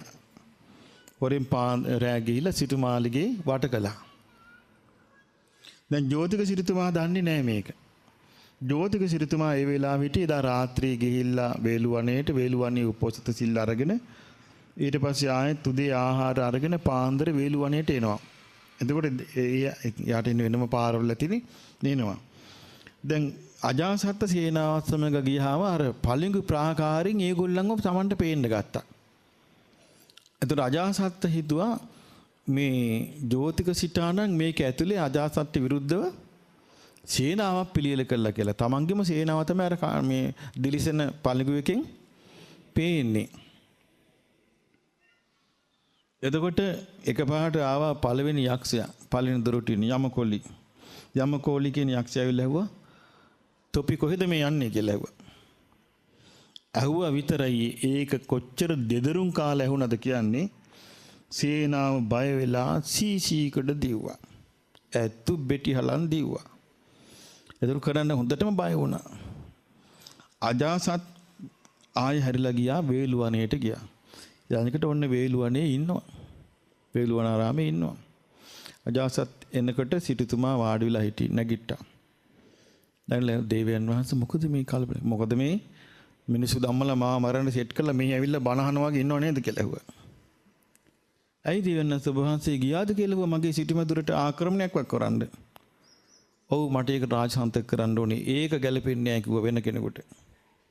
ඒ කාලෙත් ඉතින් හැම කාලෙම මේකයි වගේ නිකන් නේද? ඊට පස්සේ කිව්වා නෑ දේවයන් වහන්සේ ඔබ වහන්සේ වගේ රජවරු 1000ක් ආවත් සීනා සහිතව 1000ක් ආවත් මගේ සිටුමැදුර කිසි කෙනෙකුට ගන්න බෑ මගේ අකමැත්තෙන්. අකමැත්තෙන් ගන්න බෑ කිව්වා. මොකෝ බැරි මට පුළුවන් දැන් අජාසත් කියන මොකෝ බැරි මට පුළුවන්. ඇයි මමනේ රජා උඹද රජා කියලා ඇහුවා. ඊට පස්සේ කිව්වා දේවයන් වහන්සේ සලුව උසලා මෙහෙම කිව්වා දේවයන් වහන්සේ මේ මාසන්තක නූල් පටක දෙයක් මේ දඹදිව තලයේ කිසි රජ කෙනෙකුටවත් කිසි සොරෙකුටවත් ගන්න බෑ කිව්වා. ඊට පස්සේ ඒ කියන්නේ මොකක්ද? එතකොට ඔබ සන්තක දෙයක් ගන්න බැරිද කියලා ඇහුවා. ඔබේ කැමැත්ත නැතුව. එහෙමයි දේවයන් වහන්සේ ඔබ වහන්සේට දුර යන්න ඕනේ නැහැ කිව්වා. දැන් බලන්නකෝ මේ ඇඟිලි පහේ මුදු 10යි මේ ඇඟිලි පහේ මුදු 10යි මුදු 20ක් තියෙනවා. දැන් මම මේ මුදු 20 ඔබ වහන්සේට දෙන්න කැමති නැහැ. පුළුවන් නම් ගන්න කියලා අද්දික් කළා. දික් කළාම අජාසත් රජුරෝ අර ඇඟිලි වලින් අදිනෝ. අදිනකොට අජාසත් රජුරු ඈත ගිහිල්ලා විසි වෙලා වැටුණා. අදින්න බෑ. එතකොට මුද්දක් හොල්ලන්න බැරි වුණා. ඊට පස්සේ අජාසත් අහලා මොකද මේ දේවයන් වහන්සේ ඔහොම ගන්න බෑ කිව්වා මගෙන් දේවල්. කො දේවයන් වහන්සේ ඔබතුමාගේ උතුරු සළුව බිම එලන්න කිව්වා මෙහෙම. එළුවා. දැන් බලන්නකෝ මේ ගන්නට මම දැන් කැමති මේ උතුරු සළුවට මේ මුදු 20 දාන්න. මේ බලන්නකෝ දානයට කියලා අත් දෙක පහත් කරලා ගැසුවා. මුදු 20ම වැටුණා අර සළුවට. දැක්කද දේවයන් වහන්සේ කියලා ඇහුවා. මගේ අකමැත්තෙන් මුකුත් ගන්න බෑ. එතකොටම අර ජෝතික සිතානන්ට අර සංසාරේ දෙවි මිනිස් කෙලවර නිවන කියලා පතපු කුසලී මතු වුණා. අවබෝධයට අදහස මතු වුණා. මතුලා එකපාරට කලකිරීමක් ආවා. මේ සම්පත් සමග තියෙන තරගය ගැන. කලකිරීමක් ඇවිල්ලා කිව්වා දේවයන් වහන්සේ මම පැවිදි වෙන්න තීරණය කළා දැන් කිව්වා. කියනකට අජාසත් තීහි මල පිපුණා වගේ අජාසත් හිතුව හරි දැන් පැවිදි වෙච්ච ගම මං ගිහිල්ලා එහි පදිංචි වෙනවා. කියලා කියනවා දේවයන් වහන්සේ මං කැමතියි පැවිදි වෙන්න මට අවසර දෙන්න එකට. කියන සිටුවරේ පැවිද්ද බොහෝම හොඳ දෙයක් නොවේ. කවුද කියන්නේ? අජාසත් කියන පැවිද්ද බොහෝම හොඳ දෙයක් නොවේ. ඔබ ඉක්මනින් එහෙනම් පැවිදි වෙන්න කියනවා. ජෝතික සිතානන් ගිහිල්ලා පැවිදි වුණා. බුදුරජාණන් වහන්සේ ළඟ දවසයි දෙකයි ගියේ. රහතන් වහන්සේ නමක් බවට පත් වුණා. රහත් ඵලයට පත් වෙනකොටම අර මාළිගින් නොපෙනී ගියා. සිටු මාළිගේ ඔක්කොම නොපෙනී ගියා. ඊට පස්සේ ඒ සිටු මැදුරේ සිටිය සතුල කාසියේ කියන උතුරු කුරු දිවයිනෙන් ගෙන්නපු බිරිඳ දෙවිවරු ආය උතුරු කුරු දිවෙන්ට එක්කන් ගියා. බලන්න මේ පින් තියෙන්නේ කොහොමද එතකොට? ඒ අදාළ පුද්ගලයාත් එක්ක තියෙන්නේ පින. ඒ අදාළ පුද්ගලයා බැහැර වෙච්ච ගමන් පින නැතු යනවා. දැන් ජෝතික රහතන් වහන්සේගෙන් ඇහුවා ආයුෂ්මත දැන් ඔබ වහන්සේ මේ ජම්බදිව හිටිය අසාමාන්‍ය සිටුවරයෙක්. මේ භික්ෂුන් වහන්සේලා අහනවා දෙවට කරන්. මේ රහතන් වහන්සේ ගන්න ඔබ වහන්සේ වාසය කළේ පළඟු ප්‍රාකාර මැද්දේ පළඟු බිමක මුතුමැණික් ගොඩක දිව්‍ය අප්සරාවක් වගේ බිරිඳක් එක්ක. ඉතින් ඔබ වහන්සේට මතක් වෙන්නේ නැද්ද මේ අත්හැරපු දේවල් කියලා ඇහුවා. අනේ නෑ කිව්වා. මට යාන්තම්වත් හිතට එන්නේ නෑ කිව්වා. බුදුරජාන් වහන්සේ ගාවට ගිහලා කිව්වා ස්වාමීනි මේ ජෝතික තෙරුන් මහා අපූර්ව කතාවක් කියනවා මේ ඇඟවීමක් කරනවා නිකන් රහත් වගේ කියලා. එතකොට නෑ මහණෙනි ඇඟවීමක් කරනවා නෙමෙයි මගේ පුත්‍රයා ජෝතික එහෙම තමයි කිව්වා. හැබැයි උට කියලා බුදුරජාණන් වහන්සේ අර විදියටම ගාථා රත්නේ වදාලා යෝධතන් කියන මං කිව්වම යෝධතන් හං පහත්වාන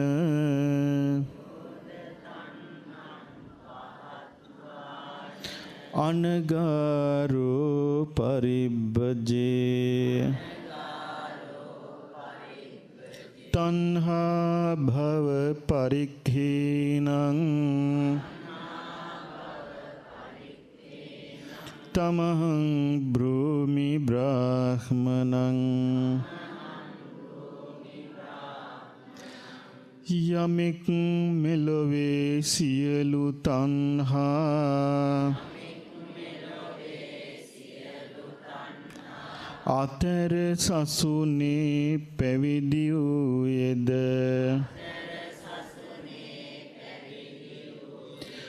තණ්හා භව බන්ධන නැසු සමනාට කියමි බමුණා කියා.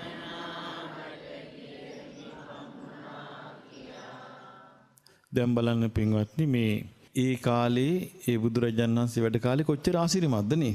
බුදුන්වහන්සේ වැඩ හිටියේ කාලේ ජීවිතය ආශිර්වාද. ඒතර මේ කාලේ අපි ගත්තොත් මේ බුදුරජාණන් වහන්සේගේ ධර්මය දැන් ඔන්න ආයෙත් ඉස්මතු වෙලා තියෙන කාලයක්. දැන් ඔන්න දැන් බලන්න දැන් මේ කතාව මම මේ පොතේ තියෙන එක පොත බලන් කිව්වේ. එතකොට මේ ධම්මපදේ මේවා අපිට කියවන්න හම්බුන්නේ අපිටවත්. මම මේ අටුවාව බලලා සිංහලට හරවලා තියෙන්නේ. එතකොට දැන් මේවා කියවලා ඔබට පුළුවන් මේවා කියවලා ගුණ ධර්ම ඇති කර ගැනීමට. මේවා කියවන්නේ මොකේද? ගුණ ධර්ම ඇති කර ගන්නයි. ගුණ ධර්ම නැතුව තියෙන ජීවිතේ නිකන් රඟපෑමක්. එතකොට ගුණ ධර්ම වලින් තමයි ජීවිතේට ධෛර්යය ලැබෙන්නේ. ශක්තිය ලැබෙන්නේ. ජීවිතේ කියන්නේ සඵල වෙන්නේ මොන වෙන්ද? ගුණ ධර්ම වලින්. ගුණ ධර්ම නැත්තම් මොකුත් නැහැ. එතකොට පින්වත්නි මම ඊළඟට අද කියන්න කල්පනා කළා ඔබට කියා දෙන්න. බුදුරජාණන් වහන්සේ වදාලා පබස්සර මිදම් භික්කවේ චිත්තං. මහණෙනි මේ සිත ප්‍රභාස්වරයි. තංචකෝ ආගන්තුකේහි උපක්ඛිලේහි උපක්ඛලිට්ඨං. ඒ සිතවනාහි බාහිරින් පැමිණි ආගන්තුක කිව්වේ බාහිරින් පැමිණි උපක්ලේශ වලින් කිලුටටපත් වෙලා තියෙන්නේ. දැන් ඔබට තේරෙන්නේ නැද්ද මේ හිතට බාහිරින් පැමිණි උපක්ලේශ වලින් කිලුට වෙන බව? දැන් අපි ටීවී බල ඉන්නේදී ටීවී වල තියෙනවා මොනවා හරි දර්ශන. ඒවා බාහිරින් පැමිණි උපක්ලේශයක්ද නැද්ද? ඔබට කනින් අහන්න ලැබෙන දේවල් නැද්ද බාහිරින් පැමිණෙන උපක්ලේශ? තියෙනවා. මේ වගේ මේ ආයතන හයෙන් බාහිරින් පැමිණෙන උපක්ලේශ වලින් ඔබගේ සිතේ තියෙන ස්වභාවය කිලුට වෙන්නේ නැද්ද? මෙහෙම කිලුට වෙවි තමයි බොහෝ කල් ඇවිල්ලා තියෙන්නේ. ඒ නිසා තමයි සසර ගමනක් උරබෝඩින්. ඒ කිලුට වෙන ස්වභාවය නොතිබුණා නම් මේ සිත නිරුද්ධ වෙනවා. පැවැත්ම නැති වෙනවා. දැන් බලන්න රහතන් වහන්සේලා ගැන විස්තර කරද්දී තියෙන්නේ කොහොමද? ඒ රහතන් අර පංචවග්ගීය භික්ෂූන්ගේ සිත් කිසිවකට ග්‍රහණය නොවි ආශ්‍රවයන්ගෙන් නිදහස් වුණා. එතකොට කිසිවකට ග්‍රහණය නොවි ආශ්‍රවයන්ගෙන් නිදහස් වුණා කියන්නේ පාරිශුද්ධත්වයට සිත පත් වෙච්ච ගමන් ඒ සිතේ පැවැත්ම ඉවරයි. පිරිනවම් පානවා. මේකේ කියනවා ඒ පිරිසිදු බව ගැන තියෙනවා තං අසුතවා පුතුජනෝ යථා භූතං නජානාති. අසෘත පුතජනයා ඒ පිරිසිදු සිත කිලුටු වෙච්ච බව ඒ ආකාරයෙන්ම දන්නේ නැහැ. තස්මා ඒ නිසා අසුතවතු පුතුජනස්ස චිත්ත භාවනා නත්තිති වදාමි. අසුත පුතජනයාට සිත වැඩිවීමක් නැහැ කියනවා. චිත්ත භාවනාවක් නැහැ කියනවා. ඊළඟට බුදුරජාණන් වහන්සේ දේශනා කළ ශ්‍රුතවත් ආරි ශ්‍රාවකයා. ශ්‍රුතවත් ආරි ශ්‍රාවකයා කියන්නේ ධර්මයේ ඇසූ, ධර්මයේ වටහාගත්තු, ධර්මයේ අසාගත් සැබෑ දැනුමක් ඇති ශ්‍රාවකයා මේ සිත කිලුට වෙන බව දැනගන්නවා කියනවා. දැන් අපි ගත්තොත් අපි මේ මනුෂ්‍ය ජීවිතයේ ගෙවද්දී අපේ සිත නොඑක් වාරවල නොඑක් කාරණා එක්ක කිලුට වෙවි ගියේ නැද්ද? නොඑක් ආකාරයෙන් අපිට කිලුට වීමටපත් වෙනවනේ මේ හිත. නමුත් ඒක දන්නේ නැහැ. දැන් හිත කිලුට වෙනක නොදැන අපි මොකද කරන්නේ? අපි අන්‍යයන්ටම ඇඟිල්ල දික් කරනවා නේද? අසවලා නිසා මේක වුණා, අසවලා නිසා මේක වුණා, අසවලා නිසා මේක වුණා කියලා මේ චිත්ත ස්වභාවය අධ්‍යයනය කරගන්නේ නැහැ. ඒ නිසා තමයි එහෙම වුණාම යාට කවදාවත් ඒකෙන් මිදෙන්න බෑ. බුදුරජාණන් වහන්සේ දේශනා කරනවා තං සුතවාරී ශ්‍රාවකෝ යතහ භූතං පජානාති. නමුත් ශ්‍රුතවත් ආර්ය ශ්‍රාවකයා ඒ කාරණේ ඒ වූ ආකාරයෙන්ම දැනගන්නවා. මේ සිත කිලුට වෙනවා. ආගන්තුකව පැමිණෙන ඒ කිවි බාහිරව පැමිණෙන අරමුණු වලින් මේ සිත ඒ අරමුණු වලට එන කිලුට වෙනවා කියලා. එහෙම තේරුම් ගත්ත එක්කෙනාට චිත්ත භාවනාවක් තියෙනවා කියනවා. ශ්‍රුතවත් ආර්ය ශ්‍රාවකයාට චිත්ත භාවනාවක් තියෙනවා කියනවා. ඊළඟට කියනවා බුදුරජාණන් වහන්සේ වදාලා අච්චර සංඝාත මත්තම් පිචේ භික්කවේ භික්ඛු. මහණෙනි භික්ෂුවක් ඉදින් අසුරු සැනක් ගසන වෙලාවක්. අසුරු සැනක් ගසන වෙලාවක් කියන්නේ අසුරු සැන කියන්නේ මොකද්ද? ඔව් ඇඟිලි දෙක එකතු කරලා සද්ද කරන වෙලාව. අසුරු සැනක් ගසන වෙලාවක් මිත්තං චිත්තං භාවේති. මෛත්‍රී චිත්තේ වඩයිද. අයං උච්චති බික්කවේ බික්කු මහණෙනි මේ භික්ෂුවට කියනවා අරිත්ත ඥානෝ විහෙරති.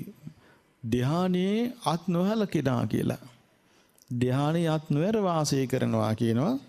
මේ මෛත්‍රී චිත්තෙන් වාසය කරනවා නම් සත්තු ශාසන කරු ශාස්ත්‍රුන් වහන්සේගේ වචනය කරන කෙනා කියනවා. ඕවාද පතිකරු අවවාදයට අනුව වැඩ කරන කෙනා කියනවා.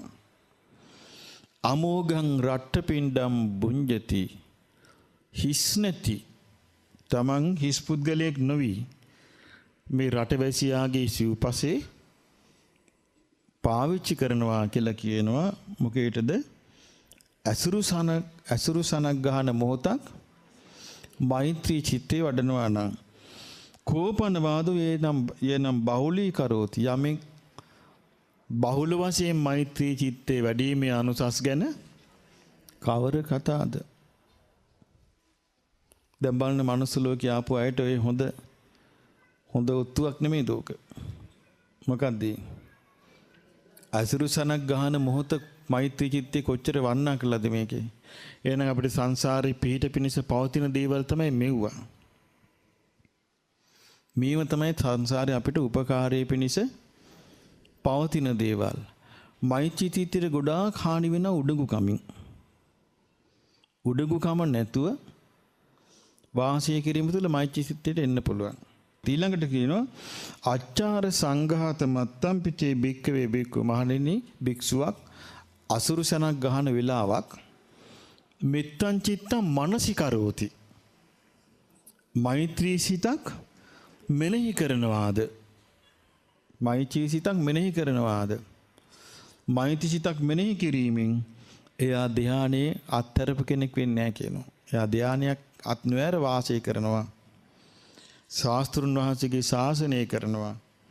අනුන් ශාස්ත්‍රුන් වහන්සේගේ අවවාදයට අනුව වැඩ කරනවා. එයා හිස් පුද්ගලෙක් නෙමෙයි කියනවා. දැන් ඒතර මෛත්‍රී චිත්තේ මෙනෙහි කරන. දැන් මෛත්‍රී චිත්තේ මෙනෙහි කරන්නේ නැතුව අසවලා මට මේක කළා. ඕකුන් ඔන්න හිතනවා දැන්. අනේ ඕකුන්. ඊට පස්සේ හිතනවා අසවලා මම මේ වන්නේ නැදකින් ඕකුන්. අසවලා මෙහෙම කළා නැදකින් ඕකුන් කීකේ හාල් ගරනවා. ලිපට ගිනි මොලවනවා. තනියම කියවනවා. ගෙවල් වල ඕවා වෙලා තියෙනවාද නැද්ද? වෙලා තියෙනවා. එතකොට ඒක නැතුව මෙච්චිත මෙනෙහි කරමින් වාසය කරනවා නම් මෛත්‍රී චිත්තය. දැන් අතන තියෙන මෛත්‍රී චිත්තේ වඩයිද භාවේති. මේක කියන්නේ මෛත්‍රී චිත්තේ මනසිකරෝති. මෙනෙහි කරයිද?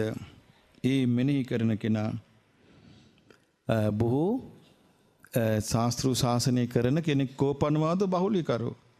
මේ බහුල වශයෙන් මෛත්‍රී චිත්තේ මනසිකාර කිරීම ගැන කවර කතාවද කියලා අහනවා.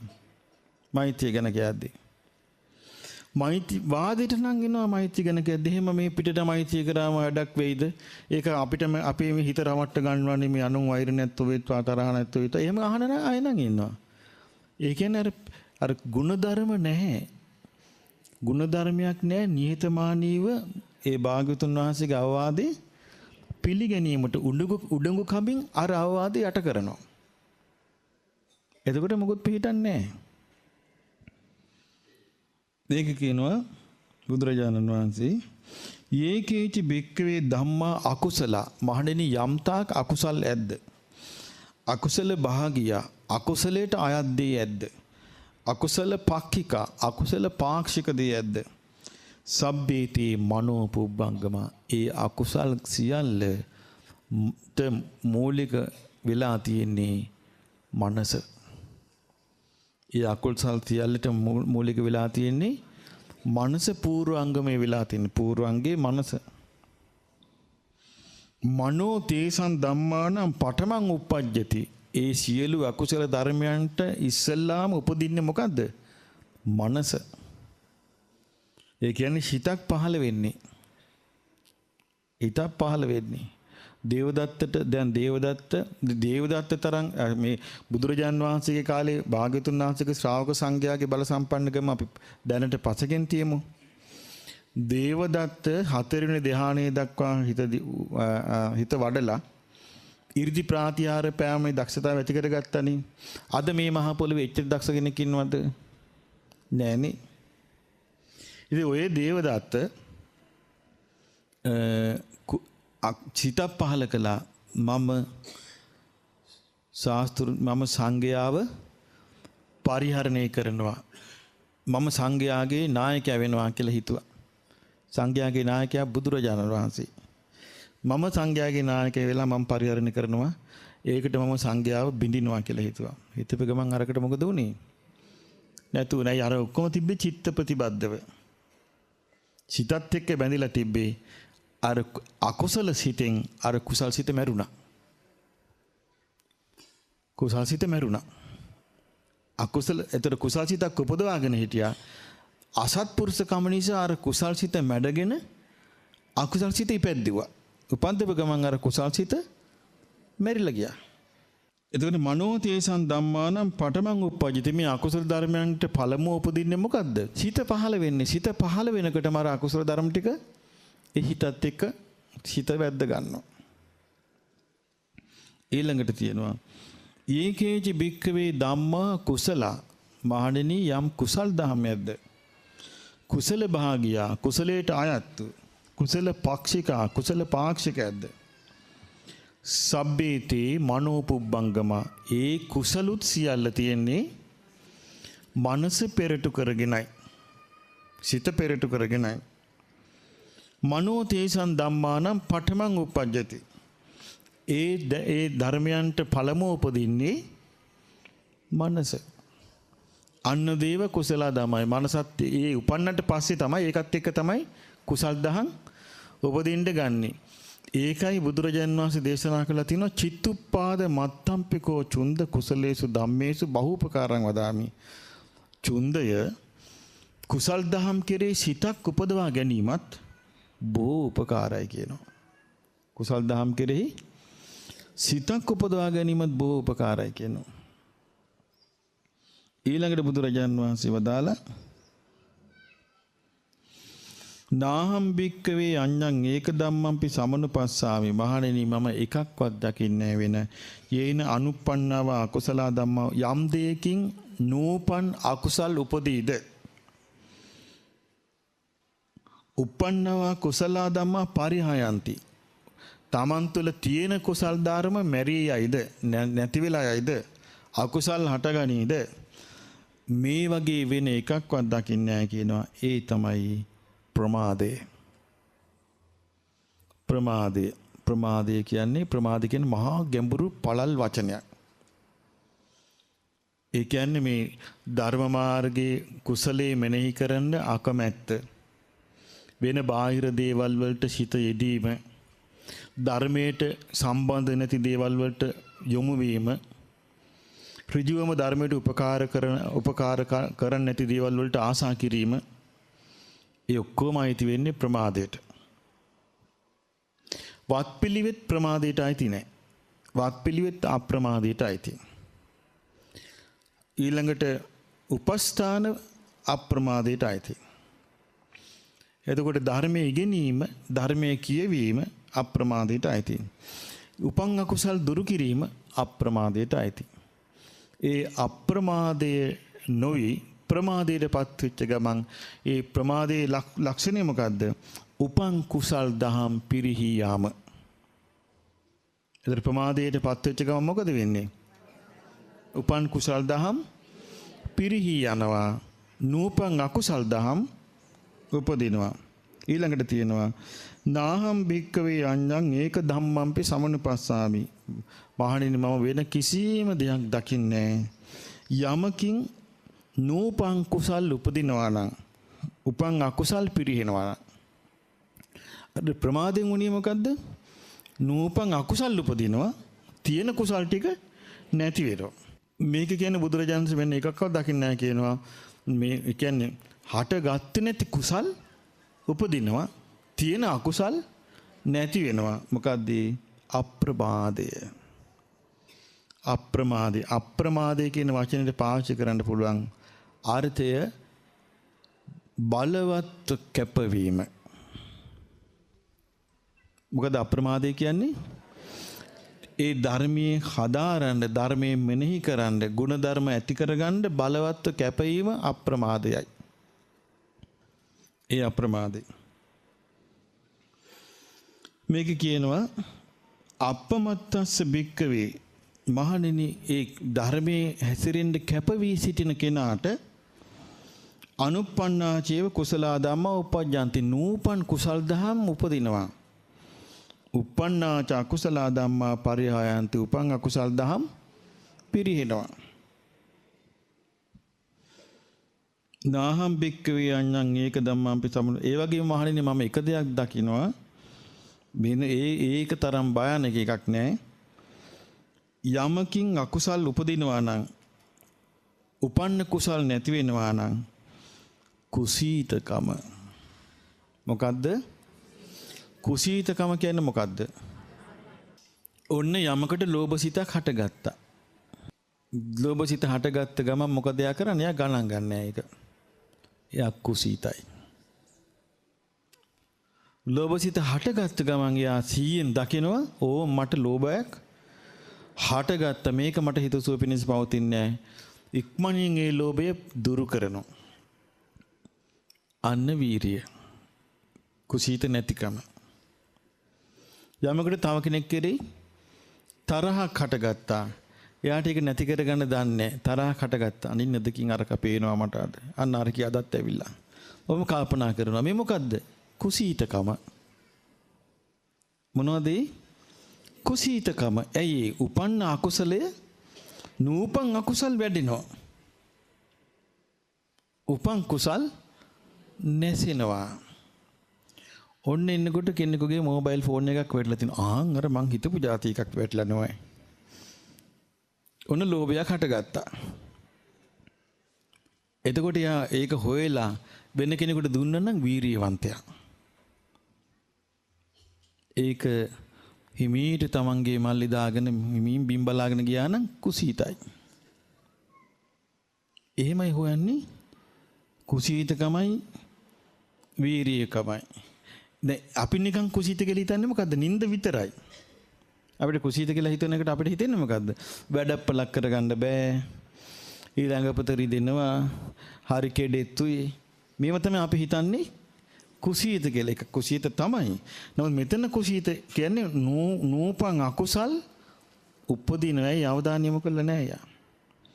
මේක තියෙනවා මහණෙනි, යමක් නිසා නූපන් කුසල් උපදිනවාද, උපන් අකුසල් නැති වෙනවාද, වීරිය පටන් ගැනීම තරම් වෙන උදව්වක් නැහැ කියනවා.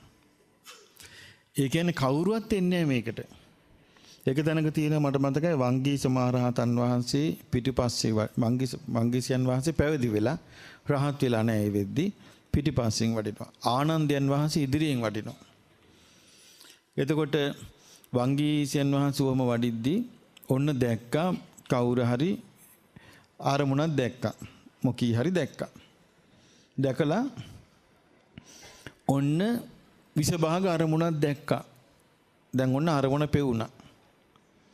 ඊට පස්සේ ඉදිරියෙන් වඩින ආනන්දයන් වහන්සේට කියනවා, අනේ ස්වාමීනි, අරතියෙන් මගේ සිත මට පහර දෙයි. මට පිහිට වෙන්න. ආර්යයන් වහන්සේ කියනවා. එතකොට කියනවා, ඇවත්නි ඔය සංඥාවේ වැරද්දක් කියනවා. සුභ සංඥාව පිළිගැනීමෙන් වූ වැරද්දක් කියනවා. අසුභේ හිත පිහිටවන්න කියනවා. ඒ සැනකින් ප්‍රහාණය කර ගන්නවා අකුසලී. එතකොට ඒ වීරිය ප්‍රමාදයේ මැඩගෙන අප්‍රමාදී වෙලා වීරිය පටන් ගත්තා. ආයේ දවසක් වඩිනවා පිණ්ඩපාතේ. ආයෙත් විසභාග අරමුණක් දැක්කා. ආයිමත් හිත කැළඹුණා. කල්පනා කළා, මට මේ වෙලාවේ කවුරුවත් කල්යාණ මිත්‍රයෙක් ළඟ නැහැ. මට පිහිට මං ඇසූ ධර්මයමයි කියලා එයා අවවාදයේ මෙනෙහි කළා, ප්‍රහාණය කළා. ඒ මොකද්ද? පටන්ගත් වීරිය. විරිය ආරම්භ. පටන්ගත් වීරිය. අකුසල් ප්‍රහාණය කිරීමට කුසල් උපදවා ගැනීමට පටන්ගත් වීරිය වමනයි කියනවා. පටන්ගත් වීරියෙන් උදව් ලබා දෙනවා කියනවා. ඒකට කියන්නේ ආරද්ධ වීරිය. ආරම්භන ලද වීරිය. ඊළඟට දේශනා කරනවා ඒ වගේම මහණෙනි යමකින් නූපන් අකුසල් උපදිනවා නම් උපන් කුසල් නැසෙනවා නම් මහිච්ඡතාව වගේ තවත් දෙයක් නැහැ කියනවා. මහිච්ඡතාවය කියන්නේ මොකද්ද? ප්‍රධානත්වයට ආසාව. යමක් ලබා ගන්න තියෙන ආසාව, කැපී පෙනෙන්න තියෙන ආසාව, නායක වෙන්න තියෙන ආසාව.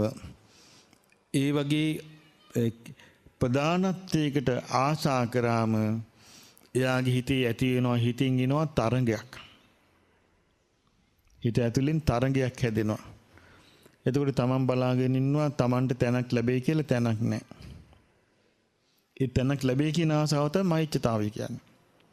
ඒක ආපු ගමන් මොකද නූපන් අකුසල් හට ගන්නවා කියනවා. අයි එක එක්කිනා කෙරේ හට ගන්නවා ඊර්ෂ්‍යා හට ගන්නවා. මට මෙච්චර සුදුකම් සිද්ධ අරකින් මේ තැන ඉස්සරහට අවිලා තියෙන්නේ. මට අච්චර කීද අරකන් නෙමෙයි අවිලා තියෙන්නේ ඉස්සරහට. දැන් හැමදෙස්සෙම යා දැන් තැන හොයන්නේ කාටද? මට. තමන්ට. ඒක තමයි මහිච්ඡතාවය. මහිච්ඡතාවය ආපු ගමන් අකුසල් වැඩෙන්න ගන්නවා. කුසල් නැති වෙවි යනවා. ඊළඟ දේශනා කරන මහණෙනි යමකින් නූපන් කුසල් උපදිනවා නම් උපන් අකුසල් නැති වෙනවා නම් අල්පේච්ඡ බව වගේ වෙන දෙයක් නැහැ කියනවා. මොකද අල්පේච්ඡ භවය කියන්නේ? අල්පේච්ඡ භවය කියලා කියන්නේ මේ සමාජින් තැනක් ලැබීමේ ආසාවක් නැහැ. පිරිස මැද්දේ කැපී පෙනීමේ ආසාවක් නැහැ. පිරිස මැද්දේ මුදුන වෙන්න ආසාවක් නැහැ. පැනලා එහෙට මෙහෙට දඟලලා එයාව නිකන් ටාගට් කරව ගන්න ආසාවක් නැහැ. එයා බොහොම අහිංසකව ඉන්නවා. හිටියත් හොයන්න බෑ ඉන්නවාද කියලා. අල්පේච්ඡයි. අල්පේච්ඡයි. ඒ අලෙබඳු එක්කෙනෙකුට ඔය මොනවා හරි තිබුණොත් කාලා කොහේ හරි තැනක වාඩි වෙලා පොඩි දෙයක් මොනවා හරි කරගෙන ඉන්නවා. හැබැයි වොමනා වැඩේ කරනවා. මොකද්ද? උපන් අකුසල් නැති වෙනවා. නූපන් කුසල් උපදිනවා. නූපන් කුසල් උපදිනවා. ඇයි යාට පැටලෙන්නේ නැහැ නේක එක දේවල් වලට. යාට විවේකී හැදෙනවා. හිමින් හිමින් වත් කරගන්නවා, උපස්ථාන කරගන්නවා, වැදුම් පිදුම් කරගන්නවා, අහිංසකව ටික ටික අර වතුර කලයට බින්දුව වැටෙනවා වගේ එයාගේ ජීවිතයට උදව් වෙනවා. ඊළඟට තියෙනවා මහණෙනි යමකින් නූපන්න අකුසල් උපදිනවා නම් තමන් තුල තියෙන ගුණධර්ම නැති වෙනවා නම් ඒ තමයි කියනවා ලැබිච්ච දෙයකින් සතුට වෙන්න බැරිකම. ලැබිච්ච දෙයකින් සතුට වෙන්න බැරිකම. ඊට පස්සේ තව දේවල් ලබා ගන්න කියලා එයා යනවා තරඟෙට වැටෙනවනේ. තරඟෙට වැටෙනවා. දැන් මම දැක්ක මේ මිනිස්සු නොමග යන තාලේ ගත්තොත් ගිය පාර නත්තලේ මම දැක්ක මේ වර්ල්ඩ් නිවුස් එකට දාලා තිබ්බ පිටරටක මං හිතන්නේ එංගලන්තේ හරි ඇමරිකාවේ හරි එයාගේ පොඩි පුතාට කලින් නත්තලට තෑගි 2යි 3යි අරන් දීලා තියෙන එකක් $10යි අනිත් එක $5යි අනිත් එක මේ චූටි දේවල් පුතා අඬලා තිනවා මෙහෙමයි ඊළඟ අවුරුද්දේ නම් මට ගොඩක් අම්මා තෑගි ගේන්න කියලා. ඉතින් මෙයා කල්පනා කළා ජොබ් එකක් මෙයා තෝරාගත්ත වේශකම. මොකක්ද වල් චිත්‍රපට වල රංගපාන්න. කළා සල්ලි හෙව්වා. දැන් මම මේ රටට වෙන දේ ලෝකෙට ඊට පස්සේ මේ ජීවිතේ යා දැන් එයාගේ පින්තූරේ දාලා අර ළමයා තෑගි ගොඩක් සෙල්ලම් පිස්තෝල අරන් දීලා ඊළඟට ඇඳුම් අරන් දීලා ඊළඟට ලොකු චොකලට් ටිකක් අරන් දීලා ඊළඟට අර කම්පියුටර් ගේම් ගහන්න අනිත් ඒවා අරන් දීලා මේ පාර ඩොලර් 500ක් වේදම් කළා කියලා මේ ප්‍රවෘත්ති. දැන් මොකද්ද වෙලා තියෙන්නේ? හොඳට පව කන්දරාවක් රැස් කරගෙන පිම්පව් නැති ලෝකේ ලැබෙන දැනුම තමයි. ඒවත් එක්ක මේ ලෝකේ කෑලි ඉතුරු වෙන්නේ නෑ. ඉතින් මේ ගුණධර්ම පැත්තට මේ යුගයේ මිනිස්යා අවධානය යොමු නොකළොත් ආයි ගැලවෙන්න අවස්ථාවක් නෑ. ඒ කියන්නේ මරණින් මත්තේ මේ යන රටාව මත මරණින් මත්තේ එක්ක නිරේ තමයි යන්න වෙන්නේ. එහෙම නැත්නම් යන්න වෙන්නේ තිරිසන් අපායේ. එහෙම නැත්නම් යන්න වෙන්නේ අසුර ලෝකේ. එහෙම නැත්නම් පෙරේත දණ්ඩෙක් වෙනව ඇර වෙනත් විකල්පයක් නම් තියෙයි කියලා හිතන්න බෑ. ඒක හරියට තේරුම් අරන් බේරුනේ නැත්තම්.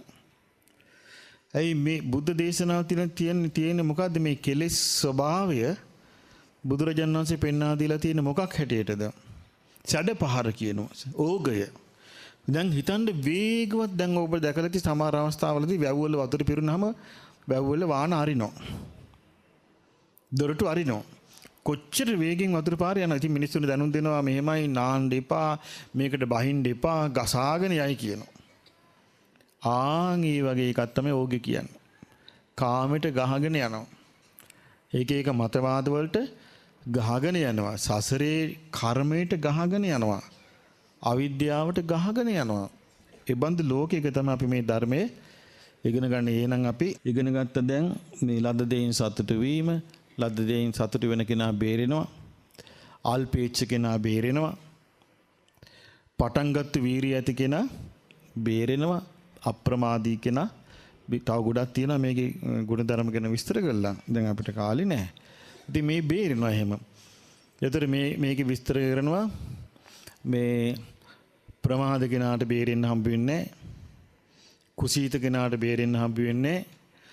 ඒ අවස්ථානුකූලව උත්සාහයෙන් අකුසල් ප්‍රහාණය කරන්න නැති කෙනාට බේරෙන්න හම්බ වෙන්නේ නැහැ. ඊළඟට මේ ප්‍රසිද්ධියට ආසා කර යන කෙනාට බේරෙන්න හම්බ වෙන්නේ නැහැ. ඒ වගේම ලද දෙයින් සතුටු වෙන්න බැරි කෙනාට බේරෙන්න මම පොඩ්ඩක් විතර ගොඩාක් බුදුරජාණන් වහන්සේ පෙන්නලා තියෙනවා මෙයාට බේරෙන්න බෑ, මෙයාට බේරෙන්න බෑ, මෙයයි බේරෙන්නේ එකක විස්තර තියෙනවා. එතකොට අපිට උමනා කරන්නේ අර බේරෙන්න බැරි කොටහට එන්නද බේරෙන්න පැත්තට එන්නද? ඇයි බේරෙන්න බැරි පැත්තේ තමයි අපි හිටියේ. ආය 아무තු දෙයක් ඕකේ නෑ, මේක අතරිප ගමන් එතන තමයි. ඒ නිසා ඒකෙන් බේරෙන්න අපිට මේ බීසුණු ස්වභාවයේ තේරුම් ගන්නත් මේ ගෞතම බුද්ධ ශාසනය පිළිසරණ ලබන්නත් වාසනාව ලැබේවා. සාදු සාදු සාදු. මෙවැනි වටිනා ධර්ම දේශනා නැරඹීමට ශ්‍රද්ධා YouTube චැනලය සබ්ස්ක්‍රයිබ් කර සීනුව ලකුණ ඔබන්න.